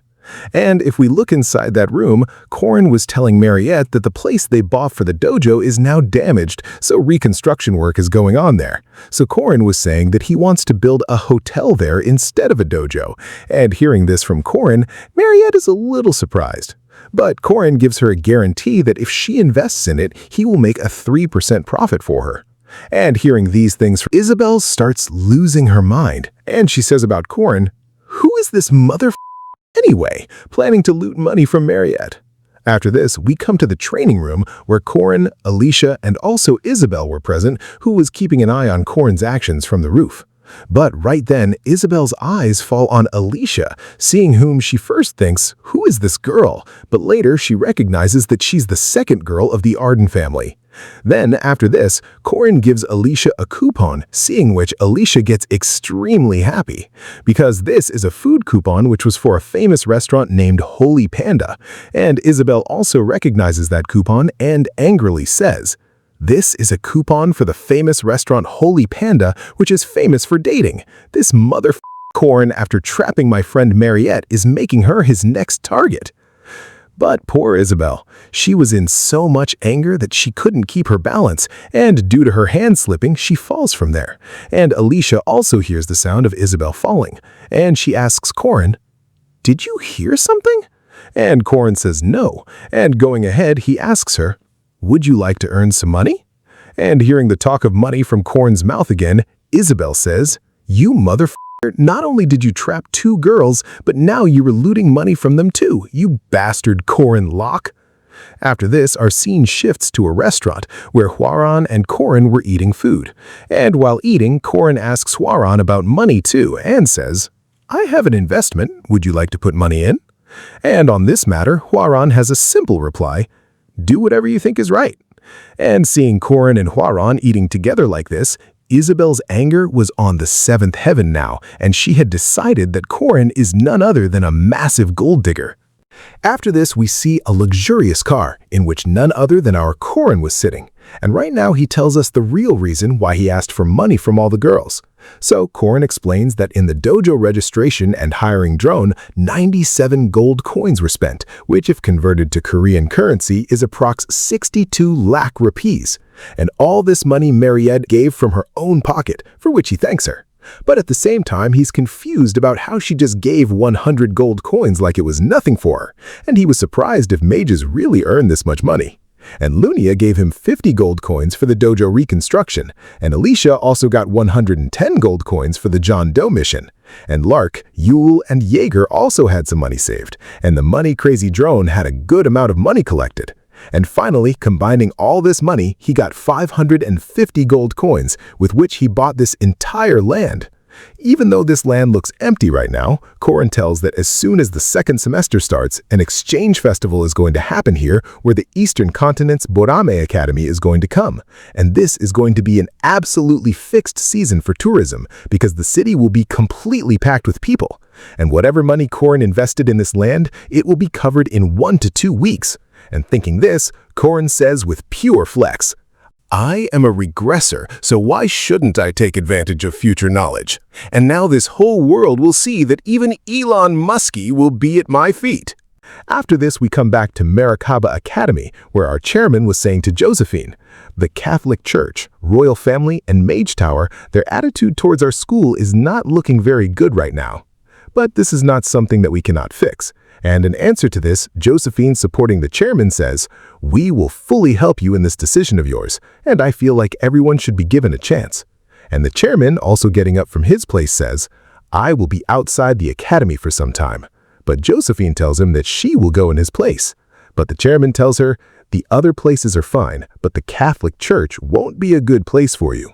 And he further says to her, "Until I'm not here, take care of this place, and if anything goes wrong, please use the emergency communication network." And along with saying this, he leaves from there. And now because the chairman is not in the academy, Josephine will handle his place. So she first sits in the chairman's place and starts checking his document work. And as soon as she sees Corin's name on a document, that document shocks her. And looking at that document, Josephine starts thinking, "What is this boy going to do this time?"